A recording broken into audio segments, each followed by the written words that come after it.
Well, it's out. You owe me the money. I want to see you earn it. Well, not a sound from you. Not a grin.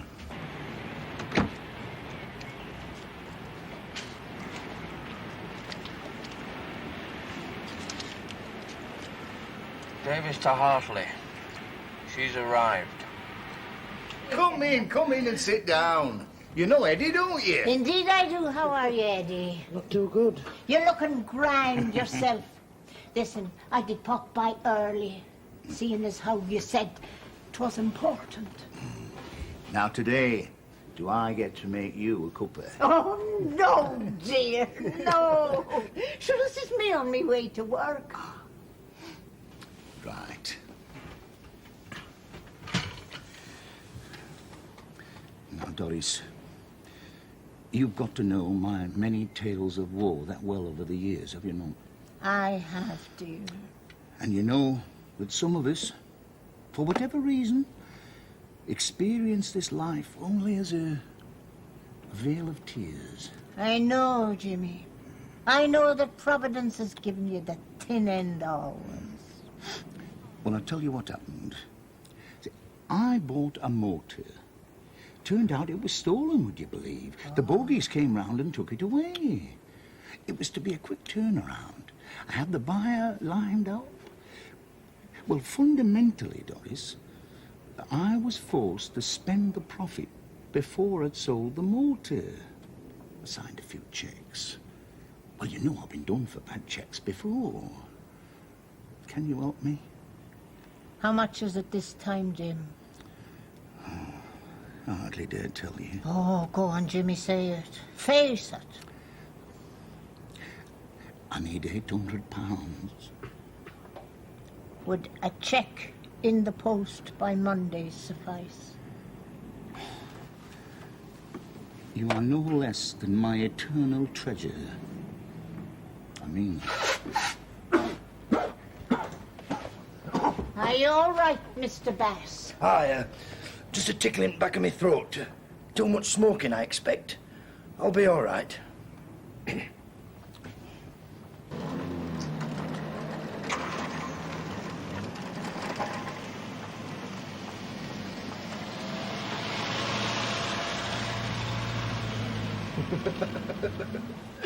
Some of us, for whatever reason, experience this life only as a veil of tears. Laugh, you Burke. You know something? You'll live to be 100. You'll never be half the villain that old lady is.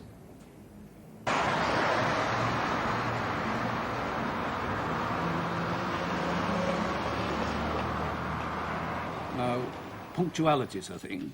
She's usually here 10:45 on the dot. This office is her first call. Then to the director's suite, then out to the workers. I'd like you to sign this, Mr. Harcourt. I've listed the 11 cheques you're about to give Doris Latham, the numbers, payees, amounts. I've signed it to show I've checked its accuracy. If you just sign under my signature.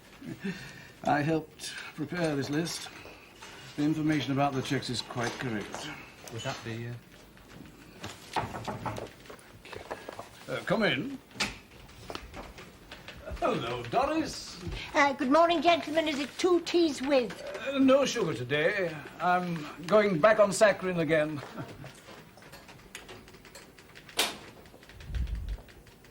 There we are now. One with 2 and one without. Mr. Harcourt, so will this gentleman here be taking tea? No, thank you. Oh, the cheques for Mr. Mason. Here you go. Thank you, sir.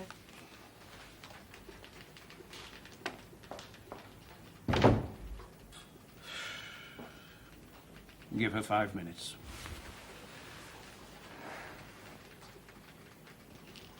You understand, gentlemen, this may be the first of a number of Fridays we'll have to go through this routine till she tries one on. Yes, we do understand that, Sergeant. How much do you reckon she's stolen so far? Well, we nearly backed the full 4 years through the books.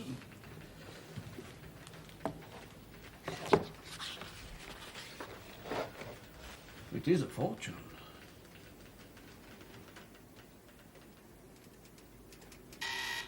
This will be Mr. Mason. Harcourt? Yes, Mr. Mason. I'll just tell that to Sergeant Melchett. You're informing me that old Doris has just arrived with 12 cheques for signature, not 11. 11 being the number given to her by myself on leaving this office. Thank you, sir. Can you keep her there? Can you keep her there, sir? I believe the police sergeant wishes to come across now and make the arrest. Thank you, sir. Thank you, gentlemen. We'll be meeting next in court. Good day to you. Many thanks for your cooperation. Well, I thought I'd seen it all. Some little old lady. Come in, Doris. So long. Here you go. No. Why was she brought here? Begging your pardon, ma'am. Why not? I knew you were on this job, but you told me there was a good chance you wouldn't try on another check today. I assumed if you arrested her, you'd take her to division. She lives in Hartley, Slater Street. But you know perfectly well we haven't got another policewoman on strength here, which in effect makes me her jailer. I'm now involved in every item of her welfare. And this is an old lady, arrested for the first time in her life. She could very well have a heart attack and expire. Then I get the added responsibility of the attendant press publicity. Old lady dies in police custody. My custody. Did you find any relatives or friends who could bail her? I've only spoken to her next-door neighbour, but apparently the prisoner once said she had no relatives. And evidently she's got no friends, including the next-door neighbour. And Melchett here is worried that Harker might get at her if she's bailed. Okay, thanks. This one.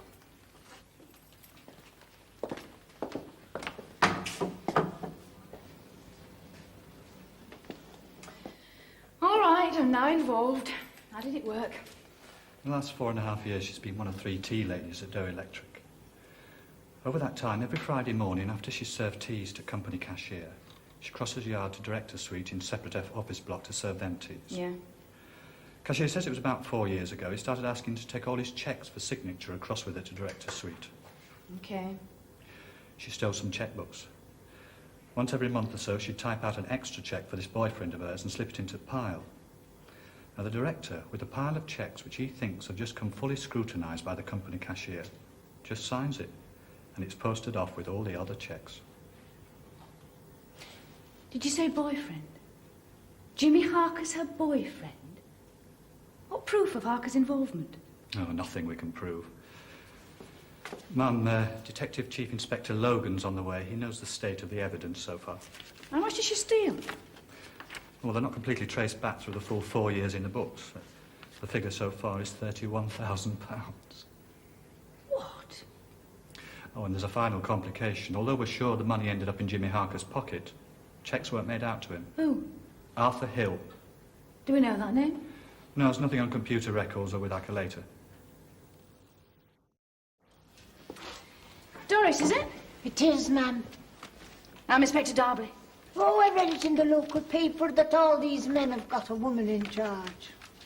Do we have a record of your doctor, Doris? Has anyone asked you? It's Dr. Sahadi, ma'am. Railton Parade. Oh, yes. Now, do you know why you're here? I do not. Well, I'm told you're taking some money. I haven't taken any for myself. Not one halfpenny. I have not benefited from me at all, so I'm hoping that it's not too serious. Are you going to tell the sergeant here all about it? Indeed, I am not. Why not? Well, I wouldn't mind talking to you because you're a woman. I might tell you a little bit about it, except I will not implicate my friend in his misfortune. What friend in his misfortune? We've got this statement from you, Doris, at your dictation. But just to get it clear in my mind, there's a couple of things I'd like to go over. You met this gentleman, whom we call Mr. X, 4 years back. He pitched you the first of many hard luck stories. You decided you liked him, you wanted to help him. So, you stole a company chequebook and started typing out cheques for him and slipping them into the Friday pile for the director to sign. Is that it? It is.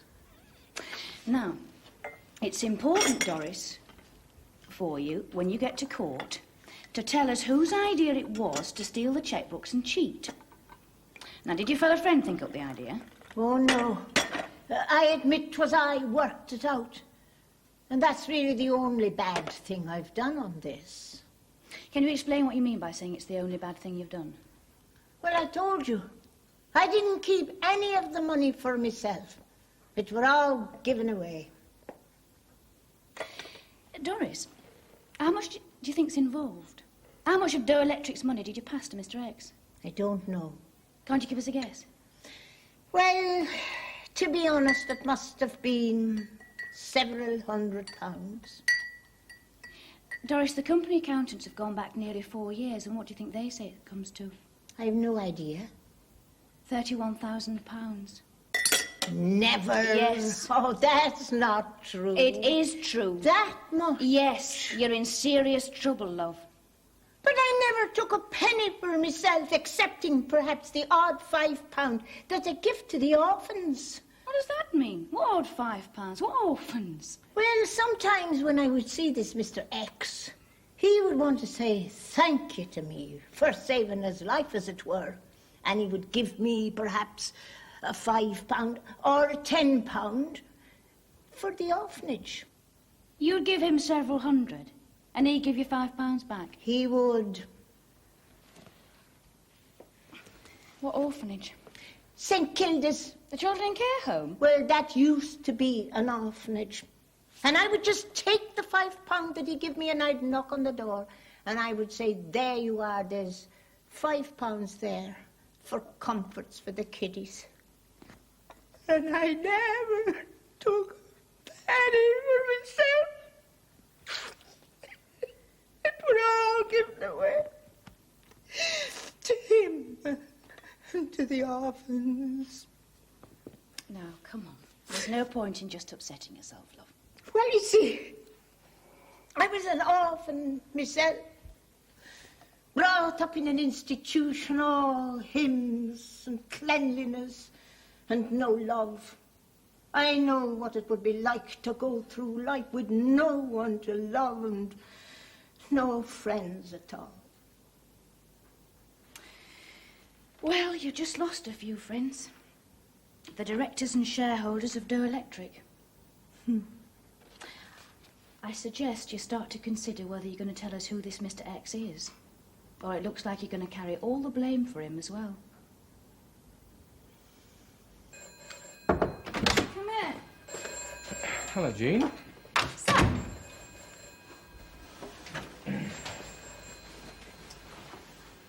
Well, you've moved rather fast on this. I haven't moved fast at all. I've moved at an ordered gait. I just assumed that you'd wait until I arrived before taking a statement from her. But you know why I did it? Yes, but it seems a pity that she's now entrenched behind this idea of Mr. X. I think I would have pressed her quite forcibly that her accomplice was Jimmy Harker. How forcibly can you press an old lady? Jean, I initiated this course of action. Now, I took the decision, even though we've only circumstantial evidence against the real villain. Jimmy Harker. I took the decision to bring in Latham with the idea of a lengthy interrogation. Now, I find her drinking tea in the cells and saying she's told you everything she's going to say. I think she has. Well, what do you suggest? Well, from my reading, it looks like she will cooperate with me, but she won't cooperate with anyone else. Well, then it looks like me aiding you. All I want to do is keep a close eye on an investigation into an old lady who's in custody in my nick. Well, I brought in the landlord, George Moult, who cashed the cheques. Oh, very thin. Woe-begone looking face. Dull dresser. Always alone. Tell us about these cheques that he gave you. Oh, they were all good. Well, I mean, they must have been. Cash by bank. Now, he gave you these cheques and straight away you gave him cash. Oh, no. See, he'd drop by every couple of months on a Tuesday. He'd have a cheque made out to Arthur Hill. He'd endorse it on the back. Arthur Hill. Now, did you ever ask him for proof of identification that he was Arthur Hill? Well, his cheque's always clear. See, I bank on a Tuesdays and a Fridays. As I say, he'd drop by Monday or Tuesday, give me a cheque, I'd deposit it along with the rest. Then on Friday, I'd confirm at the bank that it was cleared, and on Saturday, I'd give him the cash. He always bought a couple of bottles of scotch, you know. When did you last see him? Oh, maybe 5, 6 weeks ago. Cheque for 400 quid it was. But did you ever ask him why he cashed his cheques with you? Well, he said he once been let down very badly by a bank. And we all said they were the admin department of capitalism. The bloody left were so stupid they didn't realise banks should have been nationalised long before coal and steel. Bit political it was, you know. Oh, yes. Yeah, sort of mix. Half left-wing, half National Front. Really? Any road, he said there was one person in his business who always insisted on paying by cheque. You were satisfied with that? Why not? I mean, I cash a dozen cheques a week. Say nothing of the dole and sick gyros. Yeah, but not all at 400 quid a throw. Every cheque cleared before I paid him. Now, you're positive you wouldn't describe him as early 50s, 5'11", heavily built and grey hair? No way. Well, would you be prepared to help an artist make up an impression of him for us? It'd only take a couple of hours of your time. Ah, OK. And would you go now and make a statement about all this to one of our sergeants? Yes. And when you get back to the pub, Mr. Moat, as soon and if ever your friend Arthur Hill turns up, you phone us. Ah. But I personally have done nothing outside the law. Right? No, not you. Good day to you, Mr. Moat. Full name, please. Jimmy Harker. It's in 2-foot lettering over the shop. James Harker. Want me to spell it for you? Address? This address. Home address. 16 Stapley House, Ulster Road. You had a visit this morning from a Mrs. Doris Latham. Did I? Did you? Yes. Will you tell us why she came here? She collects for charity. What she calls her orphanage. St. Kilda's Council Care Home. She drops by once a week. I give her a couple of bob. Well, I'm afraid you won't be seeing Mrs. Latham for a while, Mr. Harker. You see, we've arrested her for a series of cheque thefts involving in excess of £30,000. You're kidding. No. What do you want with me? You've been in trouble before. Oh, come on, Inspector. These are the days of teletext and home computers and busmen getting up at 6 a.m. in the morning to study Open University. You can't come flat-footed in here saying, you've been in trouble before. I'll write your confession. Sign with your usual X. We know that Latham saw a lot of you. Now, we know the description of the man who cashed the cheques in the pub doesn't fit your description, but we know he's an associate of yours. Well, I say, you've got nothing. The two of you. Otherwise, you'd be putting the manacles on. You're trying one on, and it's not working. Well, you're causing us a bit of a problem, not telling us who these cheques were meant for. Well, that is my integrity. I see. And how long do you think it's going to be before we find out anyway? I don't know. You tell me. I mean, that is our job. That's the grease in the machine, running down criminals like your Oppo. He is a poor, unfortunate man that has been struck every blow in the armoury of fate. There just are some people like that. They seem to be blocked every move they try to make, no matter how hard they try. I don't think he's had one happy day in his whole life. I think he had a hilarious one the day I met you. His business was always in trouble. Nobody cared if he lived or died. Now look, Doris, he's a big lad. It's not as if he was a helpless invalid. And by the law of averages, if you're in the car business, despite recession and petrol prices, you've got to fall on your feet sometimes and make a few bob. Well, he did not. So you're admitting it's Jimmy Harker? Not denying it when I say he's a big man in the car business? Oh, you tried to trap me there. That was mean of you. No, Doris, I'm not trying to trap you. Jimmy Harker is a villain who saw a good thing and he trapped you. I'm still saying nothing. Well, keep thinking about it because we are hoping you're going to change your mind.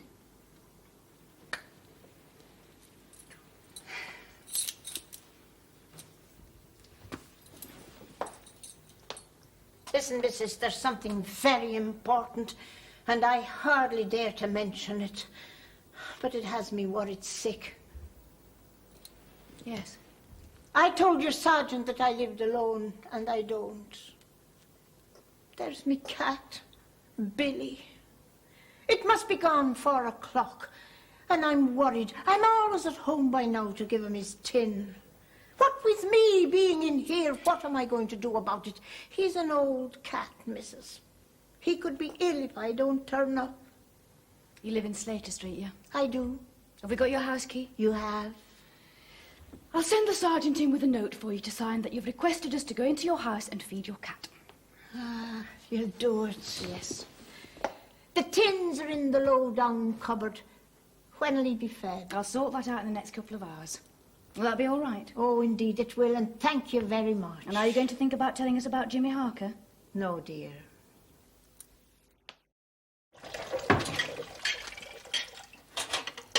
How much do I give it? 1 whole tin.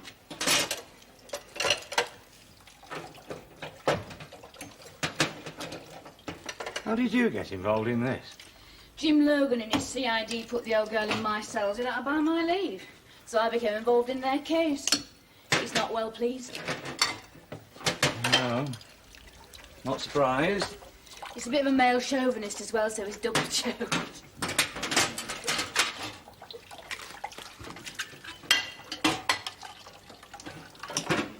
Jean, Yeah? this job that starts for me on Monday, I don't want to do it. Now he tells me. You're right. I did panic and took it because it's been 6 months since the redundancy. Well, you shouldn't have. Seen a job advertised in the social services department. Social worker's assistant. What are you talking about? Look, I was a fully qualified design draftsman. And barring miracles, I'm not going to get another job as good as that for a while. So I've been thinking, rather than take the first job that's offered, why don't I spend the waiting months doing something useful? What? Well, helping old ladies who live in places like this. Designing bits of cars, making coil windings, isn't doing a lot for humanity, is it? He got us married. He bought us our first house. I know.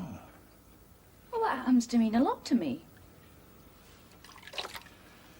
Look, I do not want to be a supervisor of coil windings at ACG. I want to spend the next few months doing something useful, helping people. Social worker's assistant. Well, that was one of the jobs. Might have gone now. There were others. Well, all you have to do is phone ACG, tell them to stuff it, and say you're going to work for old ladies at half the price. Oh, come on, be serious. I am. Are you sure? I mean, chucking this just when we're buying a new house. A bit short of the ready, you know. Could take a leave out of old Doris's, but... Of course I'm sure. Hey, this car likes me. How long's she going inside for? Ah, Arthur, come in. Sit down. What's up? What's urgent? What's happened? Bit of a problem come up. Oh, for you? No, for you. Me? What? Those checks you passed in the pub. Yeah? A friend of mine's just got arrested. Well, I thought it would happen sooner or later. It's only a question of time. Awkward thing is, I'm protected, you're not. What are you talking about? The checks you passed. There was nothing wrong with that. Oh, there were, lad. But you said it was an income tax dodge. I mean, the checks were all right. I lied to you. The checks were not all right. See, they were stolen checks with legitimate signatures. Nevertheless, they were fraudulently uttered. Technically, you've done thefts totaling over £30,000. I don't understand it. I said, you've done thefts of over £30,000. I don't believe you. And as you were the one who actually passed the checks, you're the guilty party. Oh, this is rubbish. Ask Bassey. That's the police. You must have guessed we're not choir boys, Arthur. But you said it was a tax dodge. And I went along with it on the basis of anything that undermines organised government and its capitalist infrastructure is fine by me. Now you turn round and explain, very skillfully I'm sure, that I've not been cashing cheques but committing a theft, which is a very different kettle of fish. Well, 6 of one, half a dozen of the other. Well, I'm going to tell you what I'm going to do about it. I'm going to go to the class enemy, the police, and I'm going to tell them exactly what's happened. And I'm going to do it right now. Oh, dear. Oh, dear. I bloody mean it. Oh, I'm not frightened of you. You'll have to persuade him. Oh, look. Hey, look, I won't go to the police. Look, what are you doing? Come on. Can you get?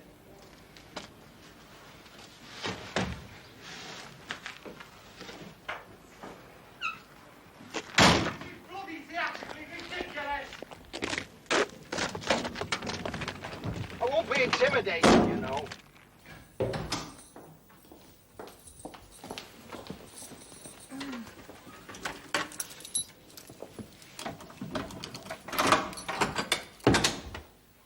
Oh, did you find Billy? Yes. He's got quite an appetite. Indeed he has. Now, have you ever seen one of these before, love? No, I have not. It's called an artist's impression. Does it look like anybody you've met recently? No, and it doesn't look like Jimmy Harker either. It was drawn up to the directions of the publican who cashed your cheques. It's a sort of rough likeness of the man Arthur Hill, who you made the cheques out to. The two of them were in it, Hill and Harker. You see, you've been taken for a ride, Doris. I've not been taken anywhere that I didn't wish to be taken. So how long will I go to prison for? I couldn't tell you. I've no idea. Well, anyway, what does it matter? What the hell have I got? A widow's pension book and an old cat. And just this one friend that you say such terrible things about. Terrible, wrong things. Tell me one thing, Doris. How did you meet him? Well, you see, it was after my husband died, and I took on the job at Doe Electric, tea lady, 2 hours, morning and afternoon. But it wasn't enough. I needed more money. So didn't I put an advertisement in the local paper to take in sewing and alterations and such? And this man came along. He'd a couple of suits that he needed letting out, you see, on account of putting on the weight. Well, don't we all? Ah, he was good to me. He introduced me to all his friends. 'Twas only through them that I discovered that his business was always in trouble. And that is really the only crime I have done. I have helped a good man. We know who it is. And he's a criminal. He is not, and I hope you never get him. Jean? Well, we will. Oakwood Hospital, intensive care. There's a bloke. Hammer attack. Now, the description is like the artist's impression. Driving licence in the name Arthur Hill. The quarry behind Sprates Hill. The ambulance men said he was lying virtually floating in his own blood. This was beside him. I'm afraid the ambulance men probably destroyed any prints on it. We'll have it anyway. What do you think? He's in a very serious condition. 5 blows. It's a savage attack. He's not very strongly built. When will we know? If he can make it through the night. Seeing the address on his driving licence. 20 Stapley House, Ulster Road. Makes him Jimmy Harker's next door neighbour. Are you sure he's dead? Well, he weren't breathing, that's all.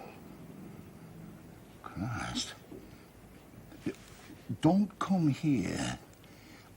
Don't phone me. Go away somewhere. Never try to see me again. Well, what are you gonna do? I'm getting out. You better get on your bloody legs, man.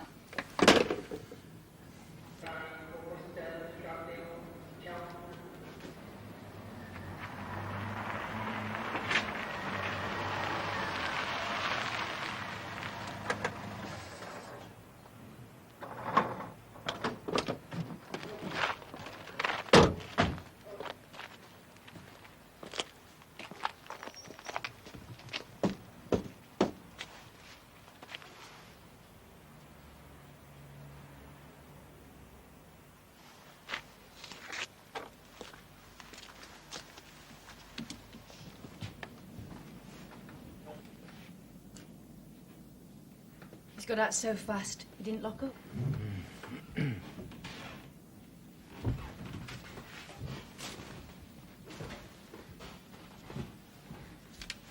Well, he left this. It would have gone in that bag. Why is it that villains always invest their money in silver? Maybe they know a thing or two we don't. Well, how far do you think he's flown? He's got out fast. He's obviously terrified for Hill's life. He won't be local, he'll have gone to London. 9 registration documents, 7 cars in the yard. So it follows if he's taking one of those 2 cars, we've got his registration number. I'll alert traffic control, but apart from that... That's it. Until morning. You finished your breakfast? I have. Very nice. Last night, there was a serious development in your case. The man whose name was on the cheques you wrote out has been badly beaten up. He's in intensive care in Oakwood Hospital. It's your friend, Jimmy Harker, has had him beaten up. Mrs., you must stop lying to me. What am I lying to you about? Well, you're saying that a certain man is in hospital because he's been badly beaten up and that my friend has done it. I'm telling you that he would no more do that kind of thing than he would attack me. Look, this nonsense really has got to stop. You're involved with a villain with a record as long as your arm. Now, why are you still protecting him? Isn't it a question of the price you put on the important things in life? What? Look, I was alone in that house for 5 years. Sure, they were kind enough to me at Doe Electric. They were courteous anyway. But there was always that empty house every minute that I was not at work until this man came into my life. After that, I had always somewhere to go. I was welcome to call at his place of work any day. I'd make him a cup of tea and we would sit there and we'd have a lovely chat.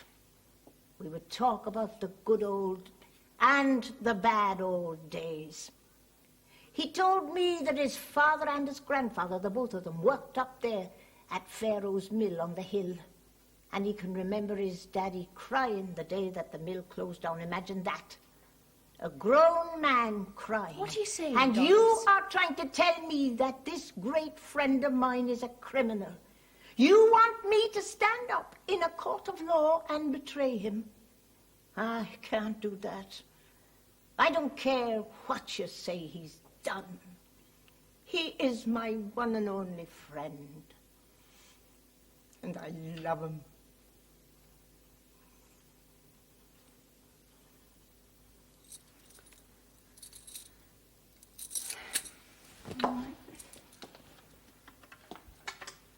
He's used to eating first thing in the morning, too. What? Billy. He has a half tin in the morning as well as the one at night. Who is going to feed him now? I'll drop by. Or I'll have one of my men drop by within the next hour. Okay? Yes, indeed. And thank you very much. Take that, will you? Oh, Jean. Yeah? There's been a sighting. It sounds like Harker. The Abbey Motel, St Albans. I'm going there. What about Latham? No, nothing. Now, look, if there should be any developments here, will you try and involve the 2 lads, Melcher and Davis? I mean, after all, they did do all the original legwork on the case. I will oblige, Chief Inspector. Thank you.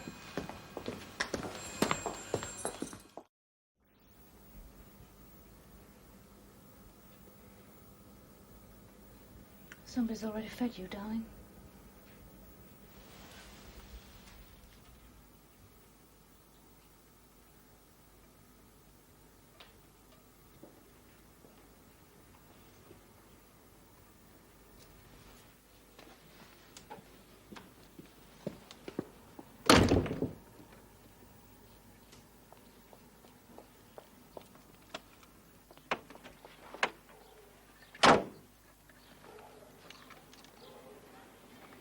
Inspector Darby to Hartley. Yes, Inspector. Number 9, Slater Street. Instruct Detective Sergeant Melchert and D.C. Davis to get here fast, very fast.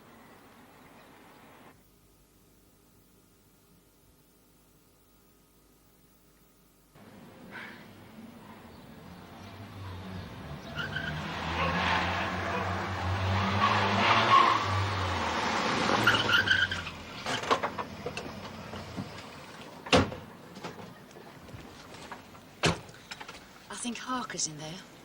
You can have the arrest. I shall be back at the station. Thank you, Mel. Front or back? You take back.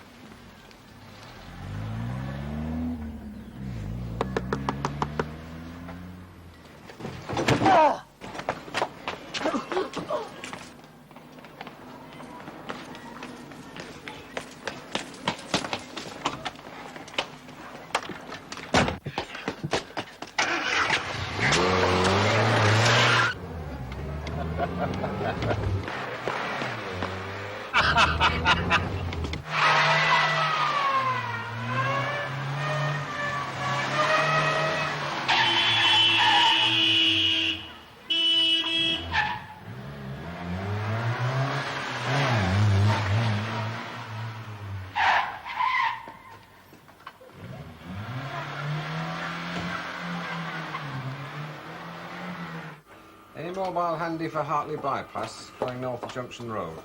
A beige Mini Clubman, registration number Hotel Delta 202 November. Right. There's a chase on. Melchett, Davies, on the dual carriageway. He got past them. Those twin tires of strength.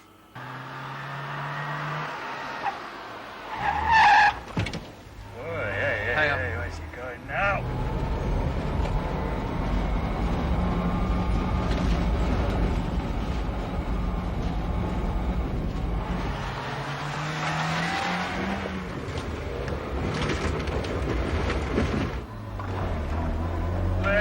Go on.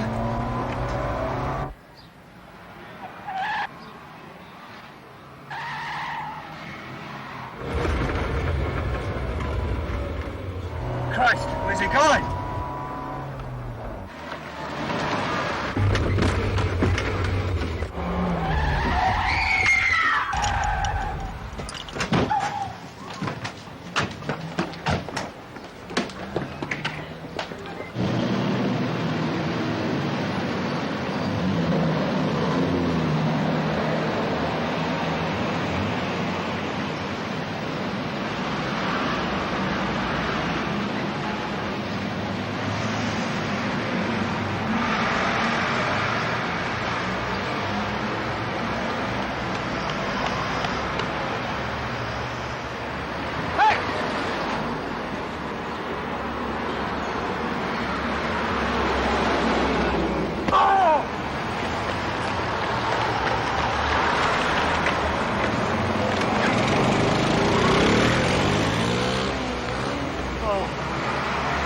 Melchett to Hartley. Jimmy Harker, wanted for theft, escaped arrest, junction Crown Lane. Assistance in search and pursuit required urgently. Hartley, Inspector Darby to Sergeant Melchett, assistance on the way. You're on foot? Please explain. What is the present whereabouts of Harker? Can't discuss now in pursuit of suspect. Junction Crown Lane. Over.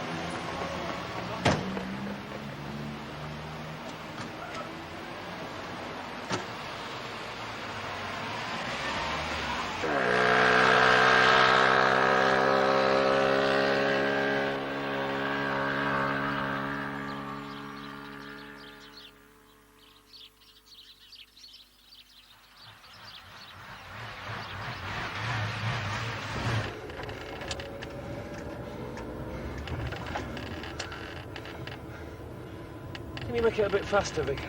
What? Can you get your foot down? Well, I'm not sure that I can. We don't want to have an accident, do we? Stop the car, Vicar. Stop the... Halt the car now. Yes, of course. Can I drive, sir? Yes, of course, if you want to.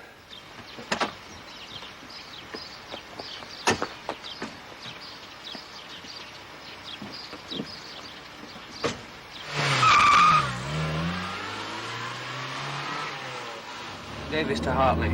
We are now in pursuit of Harker on Honda moped NHA 269P for Papa. He is not at present in our view. Still request assistance. Please note assault on traffic warden... Cowden Road. Send someone to check him out. Over. What is your location? Over. Avery Road. approaching Apex Corner. Over. Where is Harker? Where did you lose him? What's his location? Over. Hold query, please. Spotted Harker.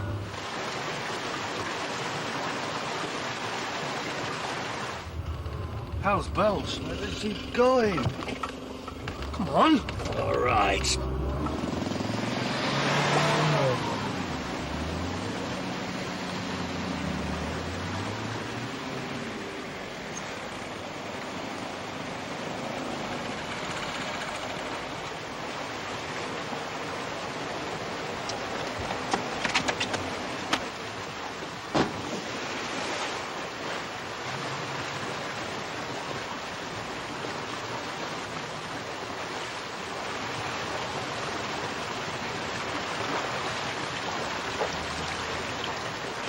Come on.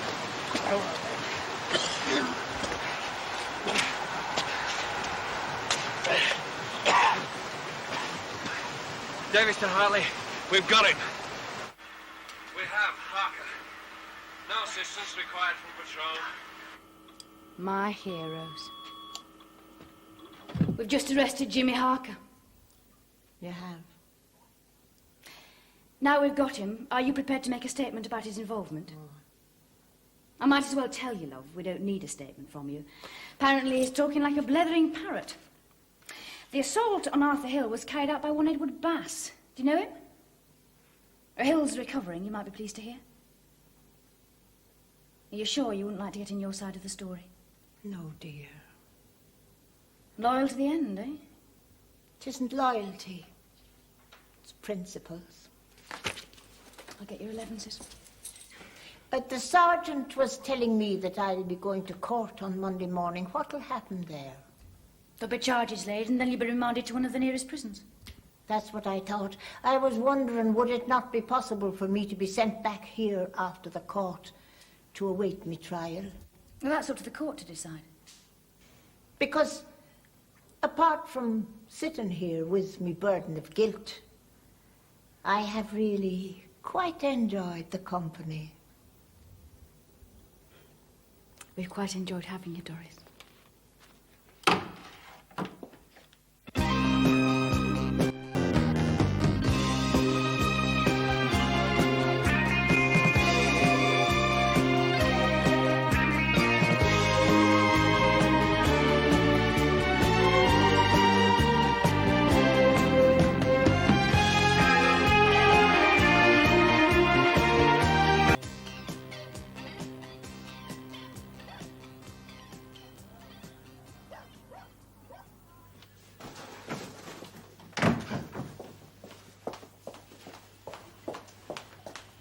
Ready for off then, ma'am? Most of this lot's for forwarding. I've put notes on one or two I'm not happy about. Will you see that they're fixed up? Don't think there is anything else, is there? Oh. Nothing we can't deal with. You going away? Week at home. Lazy weekend. Then I'm going to try my hand at decorating, would you believe? Good luck, and you'll need it. Now, are you listening to this, Joseph? Yes, ma'am. You will phone me only in the direst emergency. Apart from that, I don't want to hear from you, or anyone else, in any way, about any matter connected with this wonderful police station. Clear? Yes, ma'am. Are you speaking at the Law Society dinner Wednesday? Oh, I've got to get that speech together as well. Right, see you Monday week. Don't any of you get into mischief while I'm away. Oh, Joseph, you're on nights next week. Yes, ma'am. There's a note for you. Young Shelton, you know his wife's expecting. Well, they've arranged for her mother to come and stay with them, but she can't make it until Wednesday or Thursday. The note explains it all, but have arranged that he should work 3 area nights. See that that's fixed. Yes, ma'am. Cheers, then. Have a good leave, ma'am. We'll look after the shop while you're away. No problems.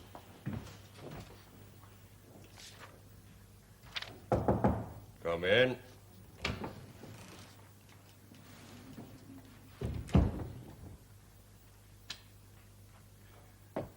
Inspector Robinson?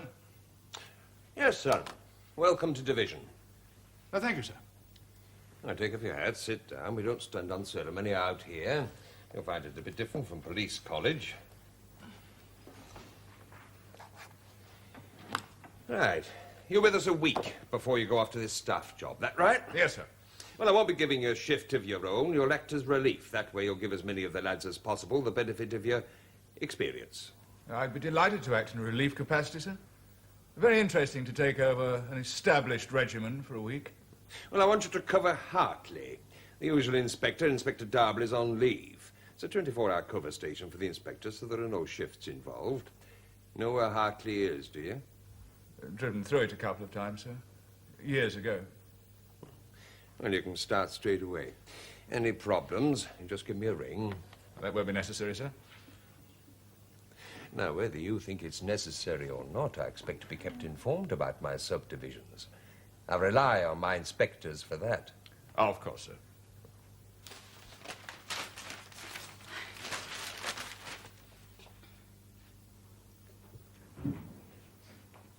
Right, I'm off, love. See you about 6. It will be 6. Phone me if you think it's going to be late. I won't stop to make dinner. Now remember, just don't go mad. This is supposed to be your holidays. See you later. Hello.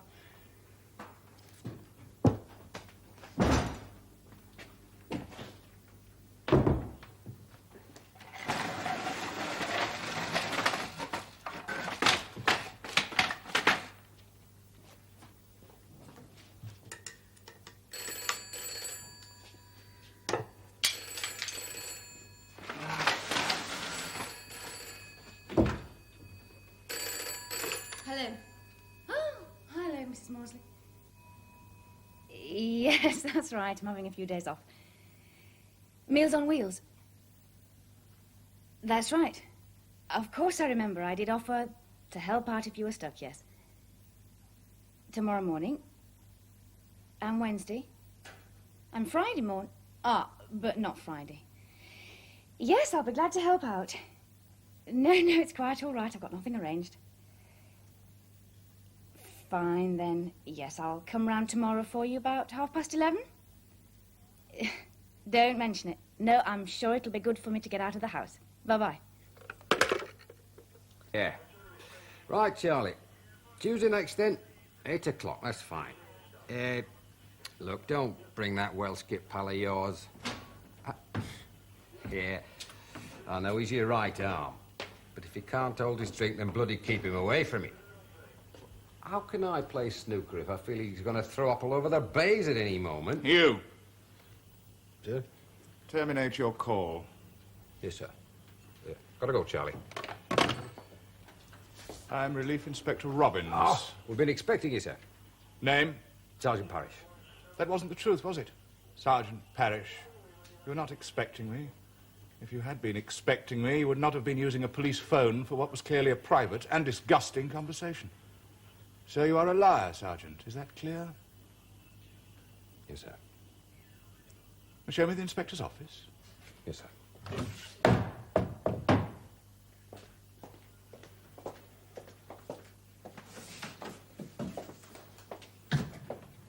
Wait. Yes, sir.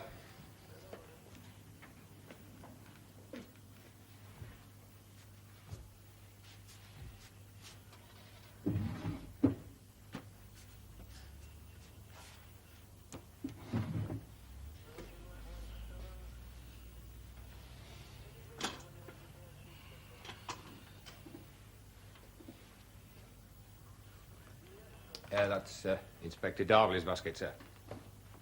So I imagine, Sergeant. I've been posted here in the absence of your regular inspector. I shall be in charge for the next week, and I'm not impressed with what I've seen of you so far. To whom were you speaking on the phone? Oh, I was just fixing up a snooker match with the ambulance drivers. Oh, we have a pretty close relationship on a small patch like this, sir. Off-duty calls are not made in a working police station.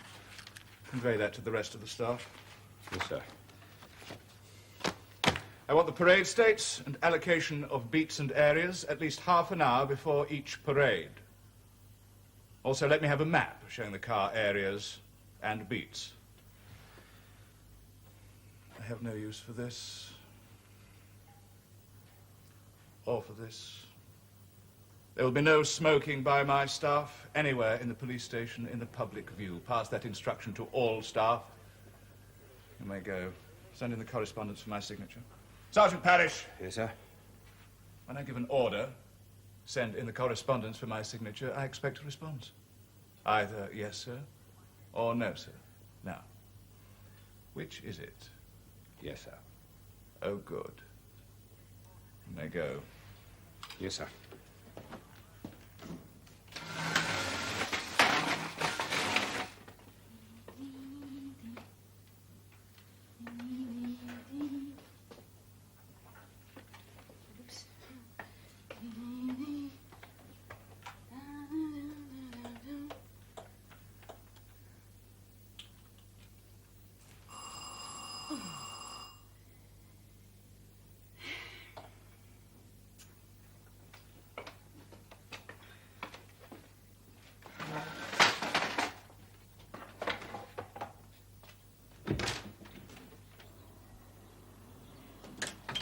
Hello, Mrs. Craigan. Could you give me a hand to get my ladder out of the shed, love? Well, it won't take you a minute, and it's your fault, because when my Jack heard that you were painting your house, he said, come on, you, get cracking.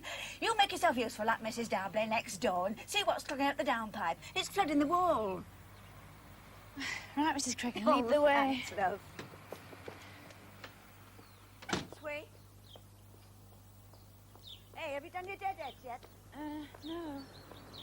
Right, now, it's in here. Come on in, and let's have a go. Oh, yes. Right, you take that end. Yeah, I've got it. You're right. Yuck, it's heavy, isn't it? Yes, yeah. Right, on we You go. okay? Hey, wait for me. Sorry. Right. Up and over. Ooh, go. Can you manage? Yes. Be careful. Right, so can I. There we go. If you put it down, that's right. I'll sit. It's down. Yes. You lift it. Yep, that's it. Can you manage? Yep. Oh. Aye, we're up. Oh. Are you all right, love? Yes, thanks. Right, now come on, now let's get it nearer the end because it's up there, the blockages. There we go. Right. Now, do you want me to go? No, I'll manage. Hold up the end, will Yeah, you? yes, I've got it. Right. Here we go. And Mrs. Darbley, there's something stuck down there. Oh, I think it's one of those darn kids' tennis balls. No, I can't shift it. Could you pop into my kitchen and get me one of my big spoons? I think that might do the trick. All right, Mrs. Craigan. But take care. Aye, I will.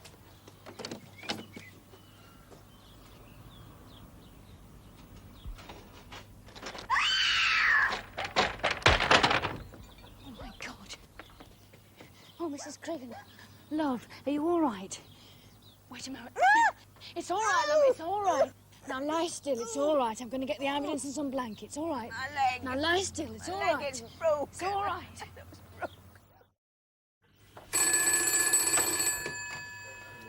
Sir. Right away, sir.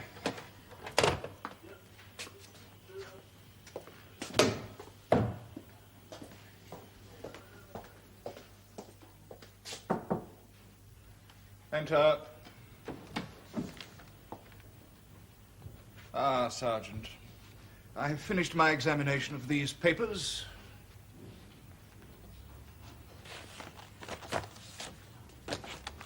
Tell me, are you familiar with Fowler's English usage? No, sir, not really familiar, sir. I think you should make yourself familiar, Sergeant. In fact, I'd like to hear by the end of the week that you've bought yourself the paperback edition of it. It's an invaluable guide to English grammar and the correct use of words.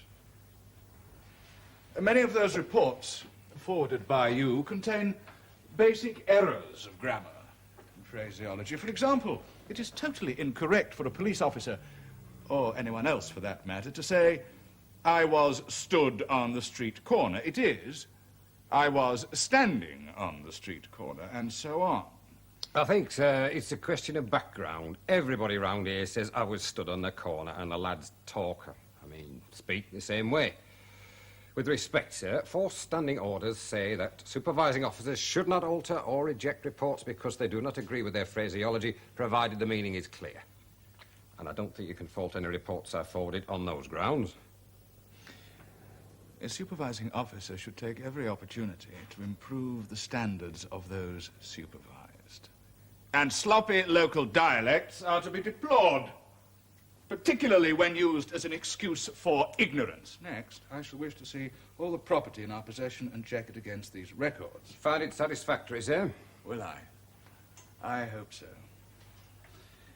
I'm going out to visit the patrols. When I return, have ready for me all your subdivisional records.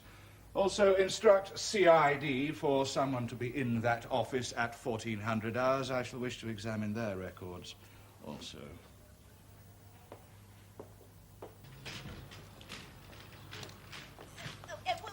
Wait, Mrs. Darbley?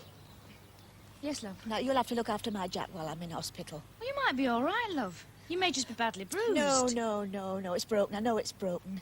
Now, you'll have to be my angel of mercy. Oh, I know you look after my Jack. It's a good job you're on holiday without to do. I'm trying to decorate the front room, Mrs. Cregan. You'll get my Jack his meals and do the shopping and pay for it, and I'll refund it to you when I'm feeling a bit better. There's near 50 items on this list. Well, it's a week's shopping. Oh, and everything from the co-op, if you please. Now, I mean that. Because my Jackie won't touch his gammon if it doesn't come from the co-op. You'll have to do it, love, because he has his gammon steak from the co-op every Monday. He never misses. I'm trying to decorate the front room, Mrs. Cregan. And his tea prompt at 6 o'clock. And he'll take no excuses, so don't you be getting him into trouble by making it late. Oh, and fry his gammon nice and slow, not crispy. And he likes his collie done to a mush. Oh, and it's Laundry Tuesday. You won't forget that, will you? And he likes greens at the weekend. You'll get me some of that.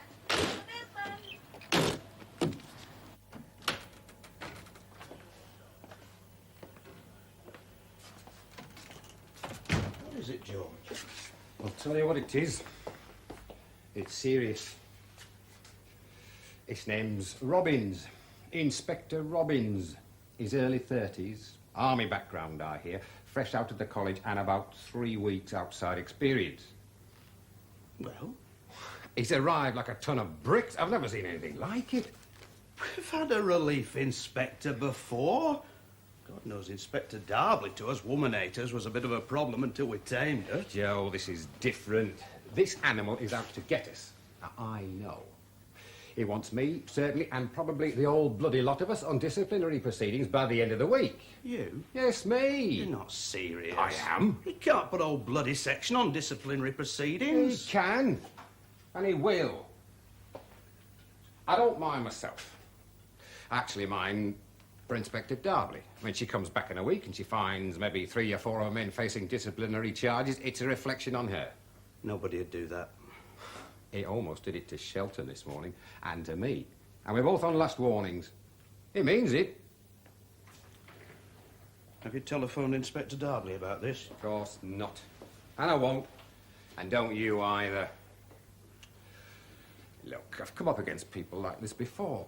He just walked in here, he took against the place. And I know he's got it in his mind to sort me, or me in Shelton, or more before he goes. Now, before that actually happens, and it's too late to do anything about it, what are we going to do about him? Mr. Lake? I don't think we could approach Mr. Lake. Well, let me meet the bloke first and then let me think about it. Does that mean leave it to you to think about and nothing will be done, or what? Let me tell you this. There's no bloody relief inspector going to come into this section and take action against decent coppers like us for not crossing T's and dotting I's. Right then. Evening, Sarge. Did Inspector Darbley speak to you about duties this week? You're down for 3 area tonight. Oh, magic, Sarge, thanks. Should only be till Wednesday, then the mother's coming to stay. Just the 3 nights, then. Let me know if there's any change. I will do, Sarge. You want to get a telephone, you know, they're much better than mother-in-laws. What's that about 3 area? Shelton's wife's due any time. You know they live on the tops at the edge of town. It's pretty isolated up there and there's no telephone. If his wife's in trouble during the night, she'll switch on the front bedroom light. You can see the window from pretty well all over 3 area. If he sees the light on, he'll know things are happening. Good evening, sir. I'm Joe Beck. I'm night sergeant this week. I don't think we've met. Sergeant Parrish, I've just been in the billiard room. It's a disgrace. Before the shift goes off duty, be sure it's tidied up. If we must have cards and dominoes played in there, I want everything put away and the ashtrays emptied before it's left. I shan't be at your briefing parade, but I shall be back later. Make sure that you and your men are on the ball. There you are. What did I tell you? Hello? Hello? What's this mounted of shopping doing in the hall? Are we expecting your mother? It's not ours, it's Mrs. Cregan's.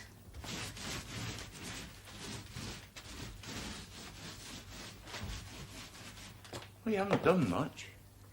Do you know what I've had to put up with today? Every 20 minutes an interruption. Mrs. Cregan fell off a ladder. She did. It's not funny. I had to get an ambulance for her, then do a week's shopping, then go visit her in hospital. She's only going to be there overnight, no bones broken, though God knows how. If you drop that woman from the Empire State Building, she'd bounce. Anyway, she'll be back home tomorrow, and she says, to quote, she'll be asking me to run a few little errands for her. Oh, that's in between the time I should be doing the Meals on Wheels for Mrs. Maudsley. Oh, yes, then I had to cook her Jackie's gammon steak, and I think I burnt it. Anyway, he took one look at it and wouldn't eat it. What is all this? Day one of my holiday. Well, sweetheart, you said you wanted to do it. You said it'd be therapeutic, relaxing. All right. Now, look, all I want is some nosh, some ale, and my feet up. I've been 5 hours in the old folks' home, listening to nothing but complaints, complaints, complaints. I don't want any more when I get home, do I? All right. There's the shepherd's pie warming up in the oven. What have you eaten? Yeah, I've eaten. Well, I'll give you some help with the painting after. Oh, thanks. Was that new plastic paint you're using? Yeah. That's good stuff.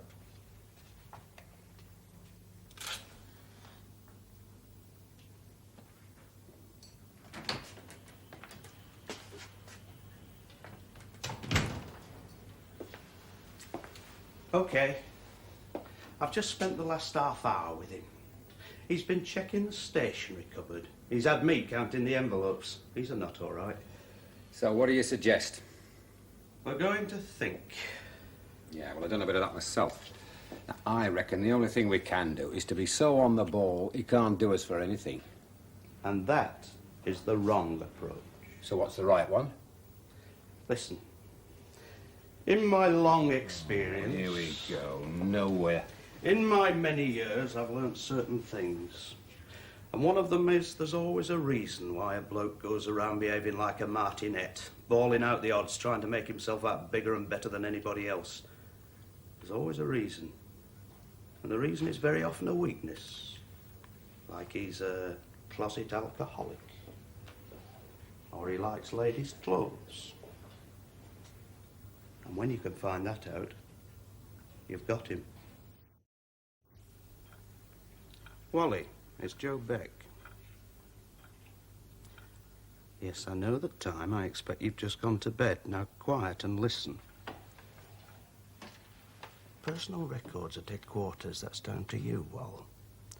Listen, comrade. I've got a bit of a problem that I need your personal and confidential help with.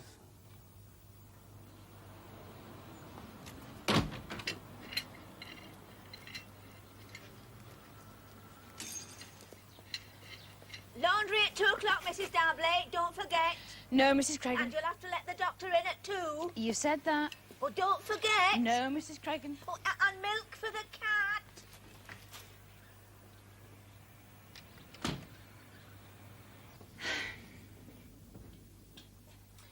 Ladies and gentlemen, I'd first like to thank you sincerely for inviting me to speak to you tonight. Be with you tonight. Speak before you tonight. Which gives me the opportunity to a serving law officer to say some words on a subject of importance to me and importance to my work. The subject of the Children and Young Persons Act, 1969. Now, I don't believe this.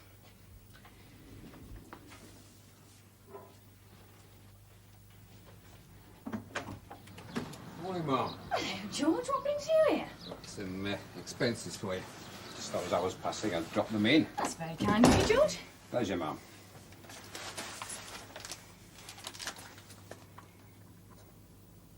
Thanks. How's the decorating going? Slowly. Always the way, Mum.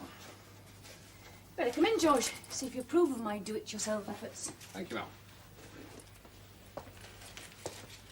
There, what do you think of that? Oh, it's very nice, Mum. You're nearly finished. I've painted one wall, George. The object of the exercise is to paint the remaining 3. Oh, I see. Oh, I thought, yes, well,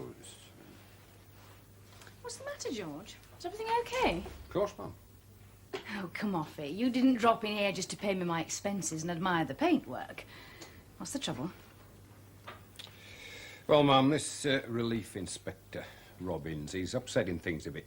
Upsetting things? Well, he's giving me and Joe Beck a bit of pain and chasing the lads rotten.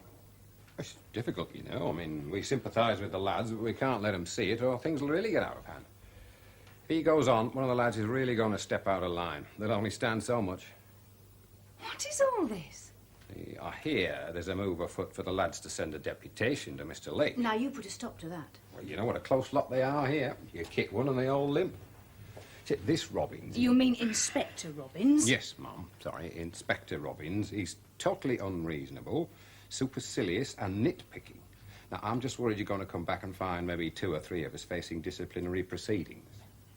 Don't be ridiculous. Oh, not, Mum. And I'm just worried that Joe Beck is going to overstep the mark, because he's up to something with regard to this Robbins, and I don't know what it is. I don't want to hear any of this. I rely on you 2 sergeants to run this section for me. You are the supervisors. Get some supervising done. Cope. Yes, Mum. Sorry to have disturbed you. That's perfectly all right, George.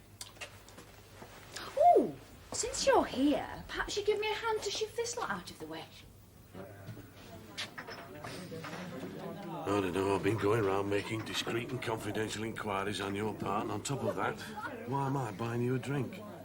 Consolation, Wally. For not coming up with much more than I could have found out for myself. Oh, now, you didn't expect me to secrete Maurice Albert Robbins' personal file out the records under my Max or you could slop beer all over it. Hardly.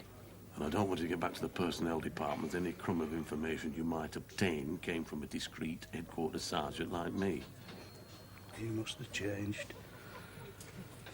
All right, what have we got so far? What about school? Where did he go? St Mark's, Oldham. He left with 3 O-levels. Only 3? Well, how many have you got? I don't put on airs and graces, Wally. 3 O-levels, and he tells George Parrish to buy some grammar book. Well, he would, wouldn't he? I mean, he's been so wrapped up in admin and training, he's forgotten what a real policeman does. Yeah. I wish he hadn't been parked on us as a reminder. What about his army service? 5 years, South Yorkshire Regiment, ranked full sergeant. What's the turn-up? Oh, what's wrong? What's wrong? His bloody airs and graces again.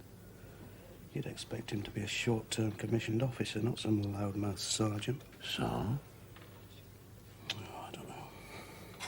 You're not helping me, Wally. What about his army record? Look, I keep telling you, and you've just got to get used to the fact Inspector Robbins is as pure as the driven snow.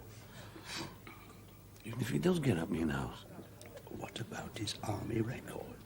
Look, he wouldn't have gone into the force, would he, if there was anything to show that was against him? Oh, hang on, though. I just had a thought. What? Well, when a chap's discharged from the army, he's given a character rating, you know, exemplary, very good, good, etc. So? Well, when your Inspector Robbins was discharged, he was only described as very good. Oh, go on. Well, if he was so flaming marvellous, why wasn't he rated exemplary? He may have something there. I'll have a word with Eddie Cullen. He's an old soldier. Perhaps he knows somebody in the South Yorkshire Regiment who can tell me about Maurice Albert Robbins. Enter.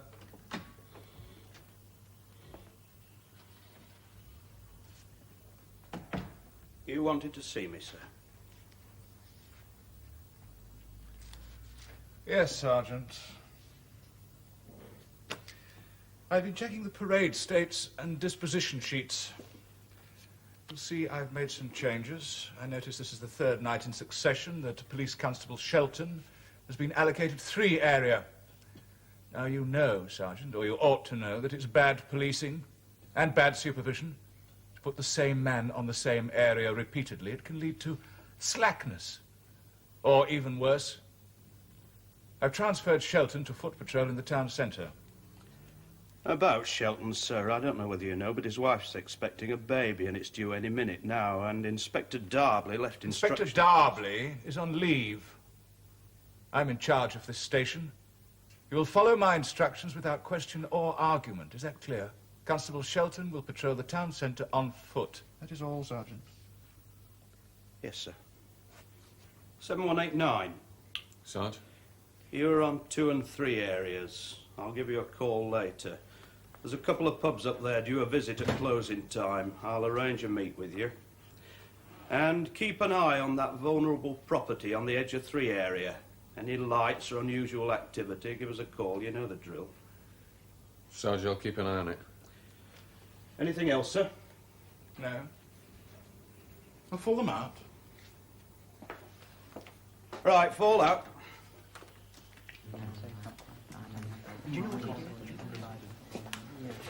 Thought that bit about your missus as a vulnerable property on the edge of 3 area was quite bloody brilliant. Much appreciated, Sarge. Spread the word. I don't want anybody getting into trouble tonight because I've got to slip away on a personal matter to do with all our futures, and I don't want the balloon going up and me found missing.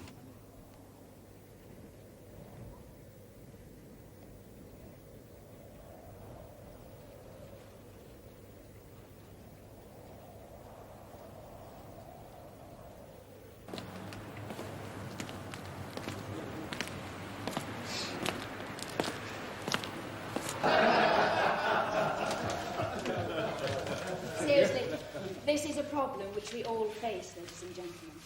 I would ask you to make the strongest representations through your various professional associations to have this bad law changed. I hope, Mr. President, that I haven't abused your hospitality by riding this particular hobby horse on this occasion, but then it's not often we women have a chance to make ourselves heard. May I say again, thank you for inviting us to join your society's annual dinner. The Hartley Law Society has every reason to be proud of the professional standards maintained by its members. I commend you all for this, and thank you. Well done.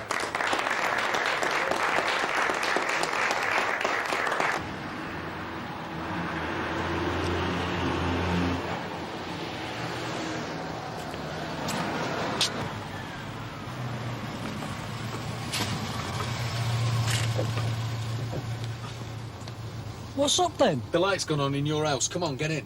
I'll have to be back in case Mr. Robbins comes checking. Yeah, come on, get in. Called an ambulance.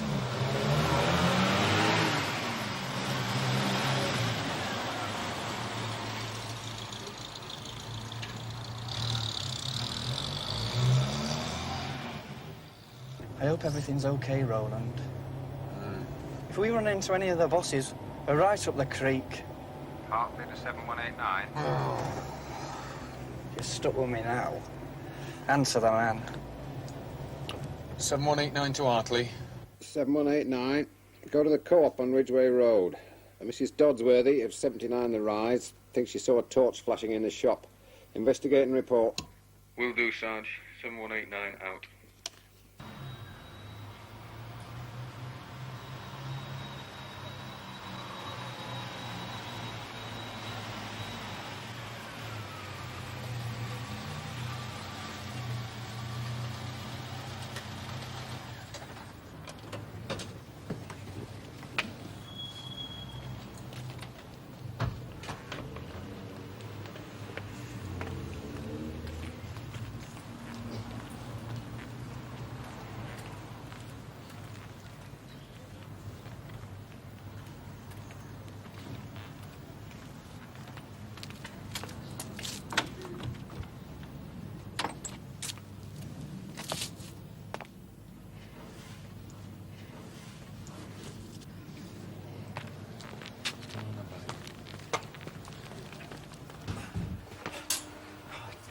What do we do, Jack? Only two. You sure? Yes. What are we gonna do? Keep bloody quiet and hope no scar. They won't do that. Over here.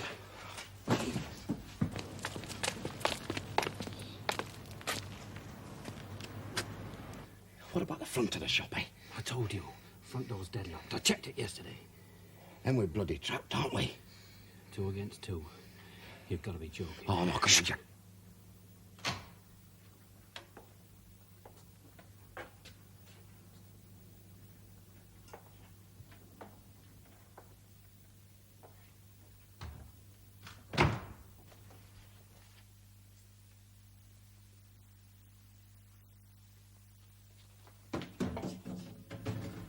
This is the police. Stay right where you are. Oh, yeah! All right, Jesus.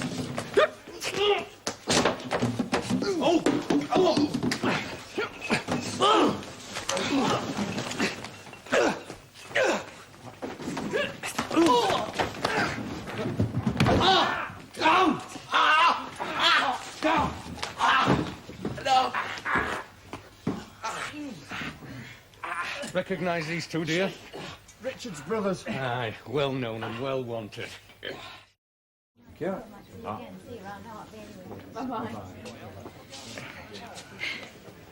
What did you think of it? Oh, really enjoyed it. So did I. Yes, your man will be proud of you. Quite some achievement. What's that? Well, from raw recruit years ago to lecturing the lawyers of the Hartley Law Society on what's what. Don't you say how many years ago I'll hit you with my handbag. Yes, love. Oh, thanks. And George Parish. Letting me know young Shelton's wife's been rushed to hospital. The baby's on its way. Ah. Do you mind, Tom?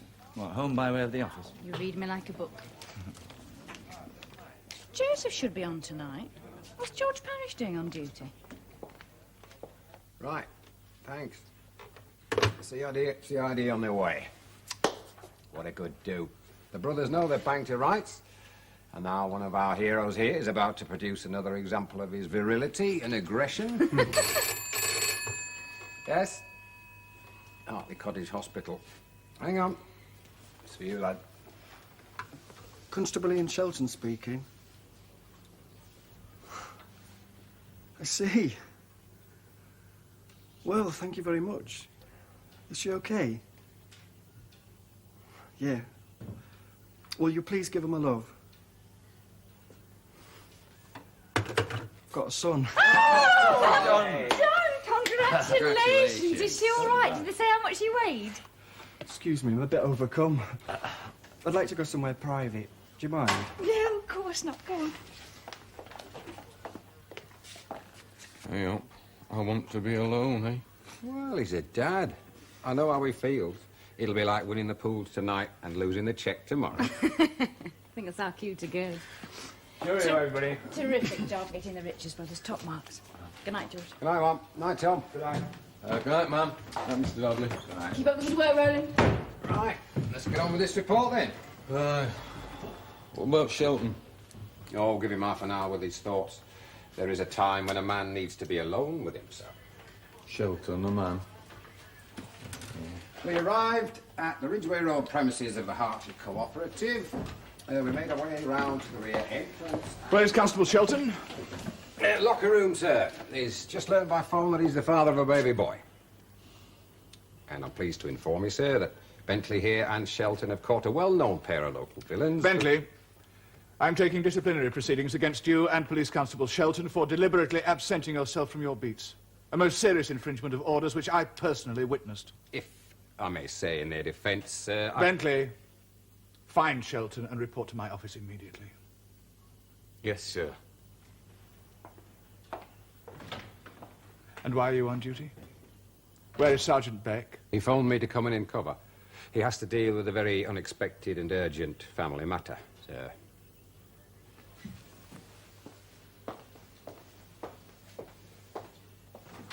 So you're a mate of Eddie Cullen's, then? Yeah. How is he now? Well, he's just bought his second shop, so he must be doing well. Bright lad. He's a nice man. Eddie was saying you were inquiring about a certain Sergeant Robbins. Yeah. Well, you come to the right bloke. Because I've heard of him all right. He's well known in the folklore of the South Yorkshires. Morris Albert Robbins. That's the one. I've checked. But I remember the Robbins story. What Robbins story? Sergeant Robbins was with us for about 5 years, left 6 years ago. God, he was a right tartar. There's lots of squaddies who still remember him. Will always remember him. Remember what? Well, he was a right disciplinarian. Played everything by the book, never put a foot out of line. But was never really one of the lads, though. And then literally, 2 days before his demob, he goes to this party, gets blind drunk, and ends up fast asleep, flat on his back on a pedestrian crossing on the Barnsley Road. And when the MPs came for him, he had a right old scrap with them and nearly laid one of them out. He did that? There are a lot of blokes who are highly delighted by that little escapade, I can tell you. I'm quite pleased to hear about it myself.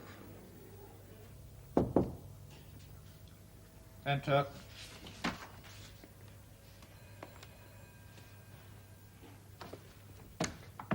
Morning, sir. Ah, Sergeant Beck.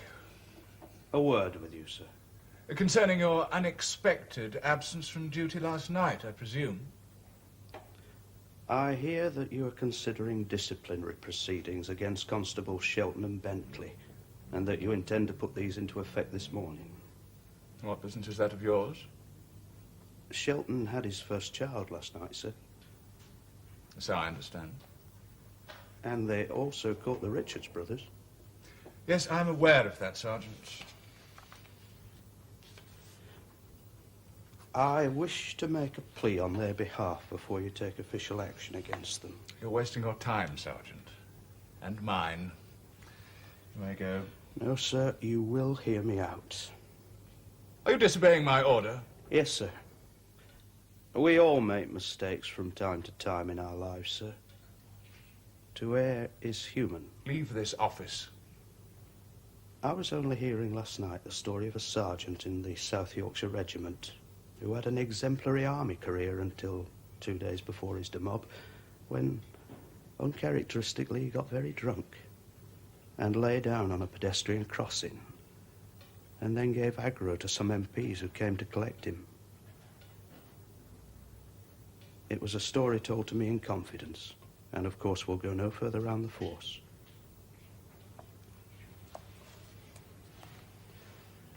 I think on reflection, Inspector, these are very young men, and you should be able to see your way clear to letting them off with a verbal warning. I think that would be the wisest course, don't you agree, sir?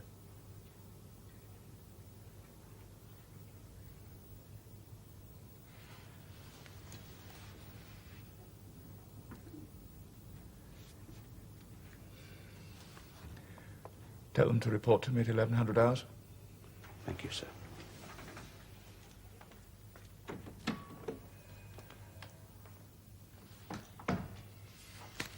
Yes, sir. A most rewarding week at Hartley. Of course, one has to adapt to a semi-rural situation. The staff are very sound. The younger men particularly impressed me with their keenness and reliability. Of course, I tightened 1 or 2 things up. Not that Inspector Darbley had let things go, but, well, you know how it is, sir. We men do it differently. Differently doesn't always mean better. From what I hear, you haven't created a very good impression this last week, either in man management or tact. You've a long way to go in the service, Morris. If you take my advice, you'll unbend a bit. If you don't, you've got a long, hard, and lonely road ahead of you.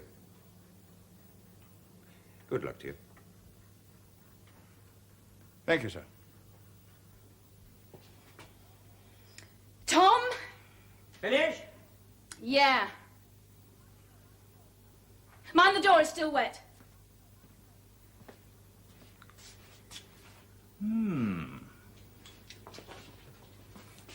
Yes. Terrific job. What about the ceiling? What about it? Why are you going to paint it? I have painted 4 walls, not to mention the woodwork, while the world collapsed in chaos around me, and that is it. That is the end of do-it-yourself for me forever. Well, I would have thought it was more logical to paint the ceiling before the walls.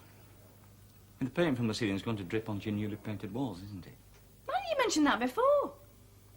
It didn't sort of look as if it needed doing before, did it?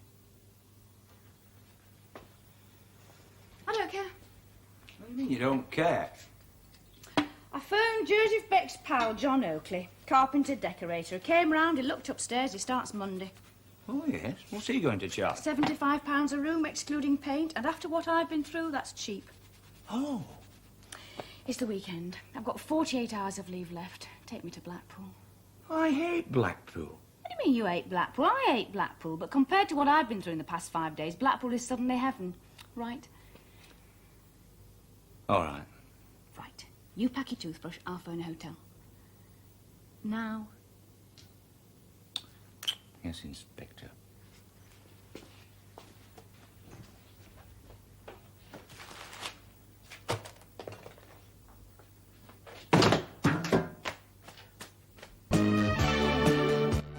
Next on Drama, we catch up with London's finest police. The good folk of Sun Hill are on the beat. In the bill.